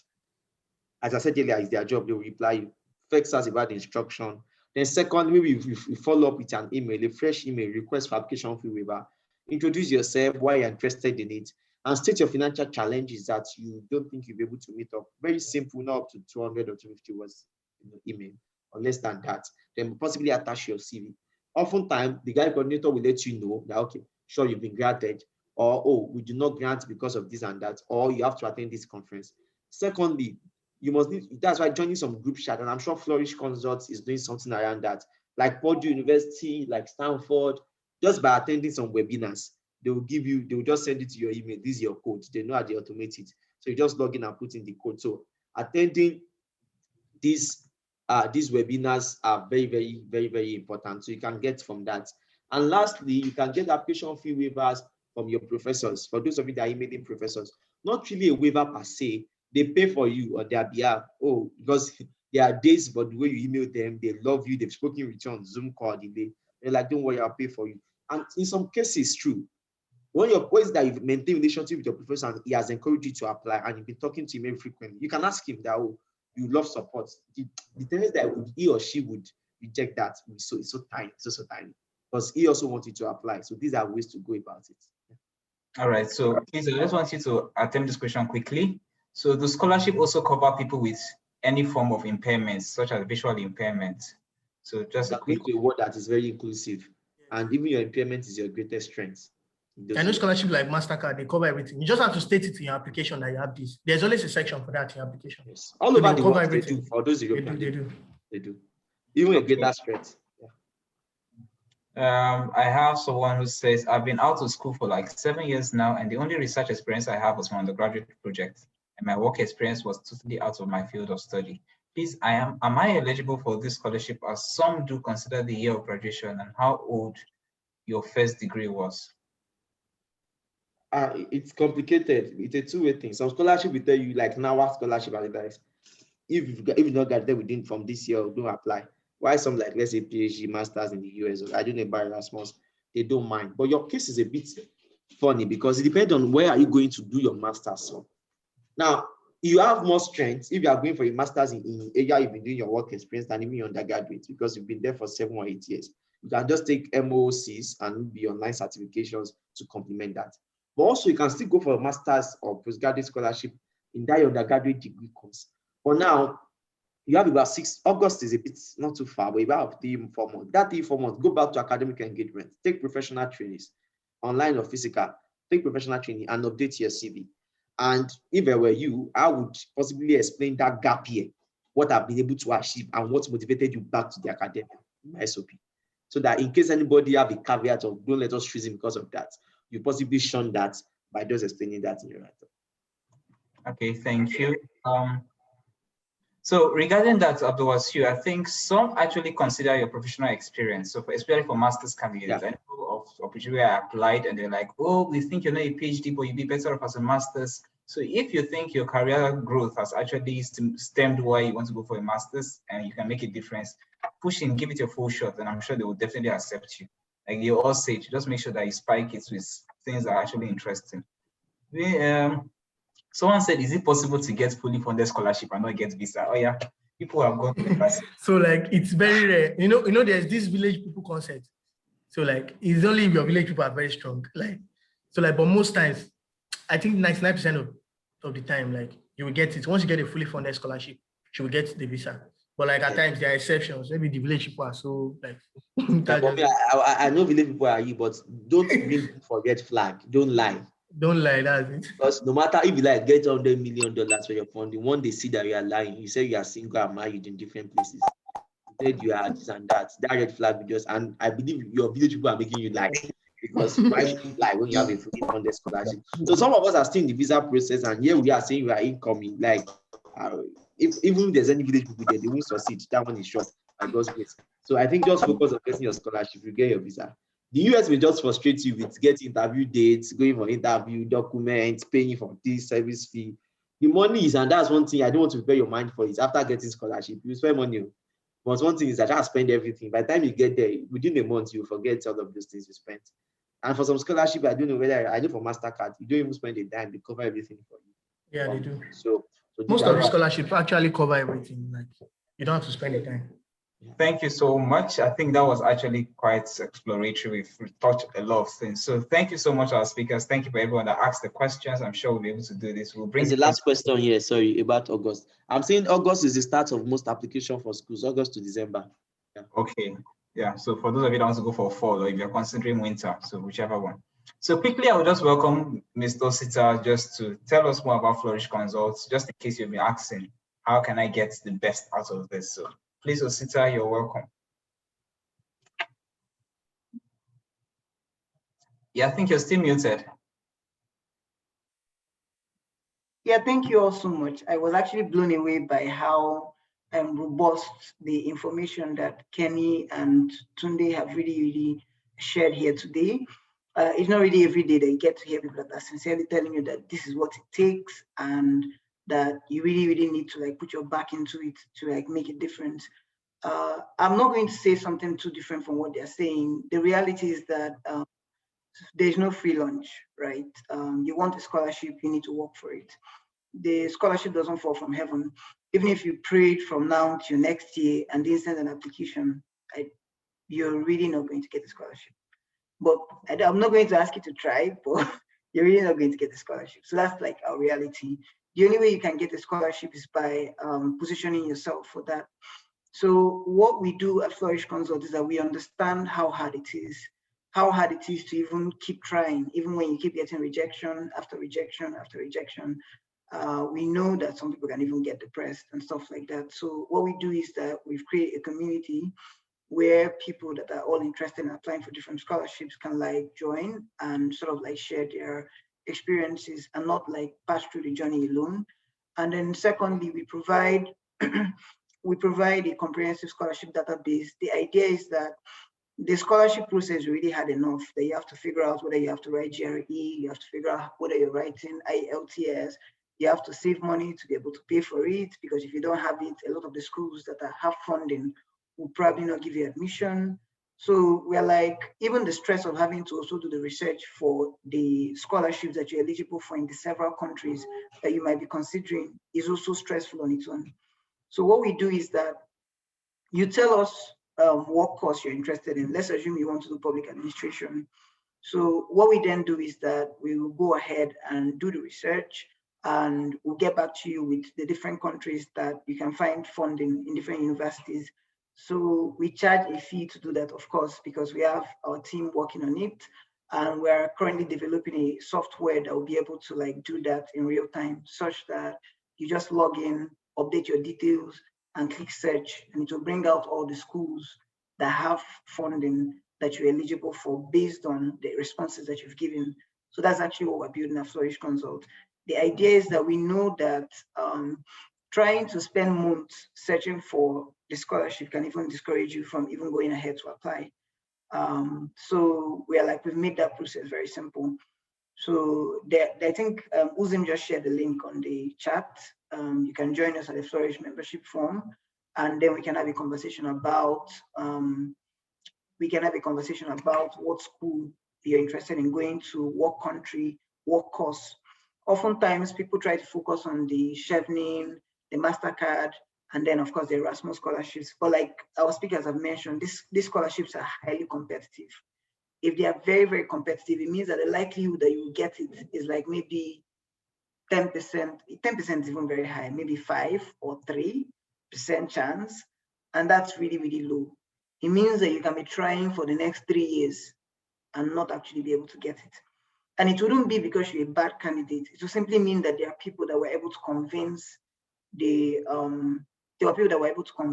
scholarship committee better than you did. So what we're looking at Flourish Consult, because our goal is to connect people to opportunities, our goal is to be able to even everybody's chance. And the way to even your chances is by having access to as much funding options as possible. A typical example is I'm a lawyer by profession. So if you wanted to do an LLM, I know of, out of the top of my head, 5 law schools that can give you full tuition scholarship. But here's what they won't tell you. They won't tell you the cost of living in that country. So when you're about to travel, they will also not tell you that you have to prove that you have money to be able to cover your cost of living before you travel. They will not tell you. So by the time you've gotten the admission and gotten the full tuition scholarship, you'd realize that you'll still not be able to foot the bill of even actually traveling. So after even getting the full tuition scholarship, you still end up staying back in Nigeria. It happens all the time. There are so many people, I'm sure some of you are here, that have gotten admission and no funding. So we're like, why get admission if you don't have funding? So that's like the point. what we do at Flourish Consult is that if you tell us what course you're looking for, we search for the schools that have funding that can cover everything. We're not saying that we have guarantee that we'll always find funding that covers everything, but we are saying that we've been doing this for 3 years and we have a very higher chance of finding a school that has full funding than you can within the time frame that you have. So essentially, this is what we do at Flourish Consult. We help people to figure out whether what they're even trying to go for even aligns with their objective and their core strength. Just like one of our speakers was saying earlier, that if you have like strength in one thing and you're talking about having experience in something else entirely, you look confused and you'll not really be able to like make a real difference to the scholarship and admission committee. But all that changes when you can really like align your passion with your career goals. So currently at the moment, we have an ongoing discount sale going on. And if you sign up between now and next weekend, you'll be able to take advantage of the discount.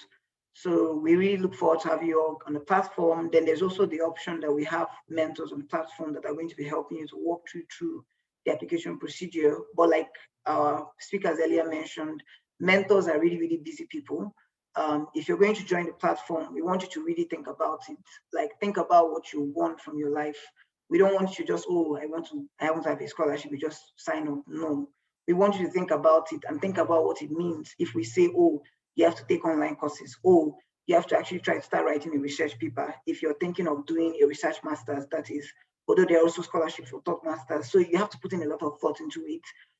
If you're really, really sure that you're not comfortable with where you are, which I know that many of us are not, if you're really, really certain that you know that your life will be better off if you're in another country and in foreign currency and having the opportunity to be able to come back if you want to and work at a higher place because you now have a foreign degree, if you feel that that's you, then you're welcome to the Flourish platform. We look forward to you guys putting your signing up on the link, and then we'll follow up from there. So yeah, I think I've quite exhausted what I wanted to say. Over to you. All right, thank you so much, Osita. So this brings us to the end of our program on Scholarship Hack. Thank you to everyone who made this a reality, to our speakers who were able to make out time to speak to us at this lengthy session.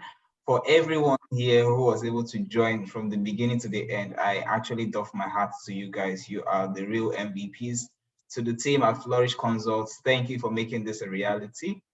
I just want to say a big thank you. And at the same time, wishing each and every one of us success in all our endeavors, for all the scholarships you're applying for. Just go for it, give it your best shot. While you're planning to jackpot, try to also jackpot back to the country, so I will make this country a better place. Thank you so much, and do have a great day. Bye. Yeah, sorry, so just one more thing. We're going to be, we are recording the session, so we're going to send the link across, just in case you want to like watch the video again and learn more, sort of like refresh your mind on the things that our speakers have said so far, because this type of things is not very easy to get it at once. So it would be nice if you can like come back to the video and sort of like watch again and you know, so that you can refresh your memory. Then feel free to connect with Flourish Consults. We're on Facebook, we're on Twitter, we are also on Instagram. So feel free to connect. We really look forward to hearing more questions, have more engagement. Just feel free to ask us any question around some of your thoughts and concerns concerning your graduate study application. And thank you, Kenny. Thank you, Yakub. We hope to see you on one of our sessions again. Thank you so much for making out the time. Thank you. Thank you for having me. Bye-bye. So guys, before you go, I think Kenny said feel free to reach him on LinkedIn. I think same goes for Yakubu, and I too will be willing and happy to help. So reach out to us on LinkedIn. And I think Henry's hand is up. So let me allow him to do a lot of things after he has asked what he wants to ask. Please, you guys should continue just doing this. Henry, go ahead.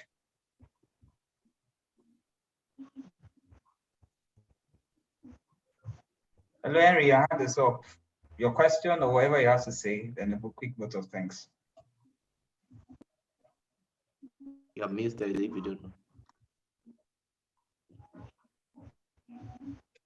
So, does anybody wants to do it on behalf of Henry? Just quick thank you and just go ahead.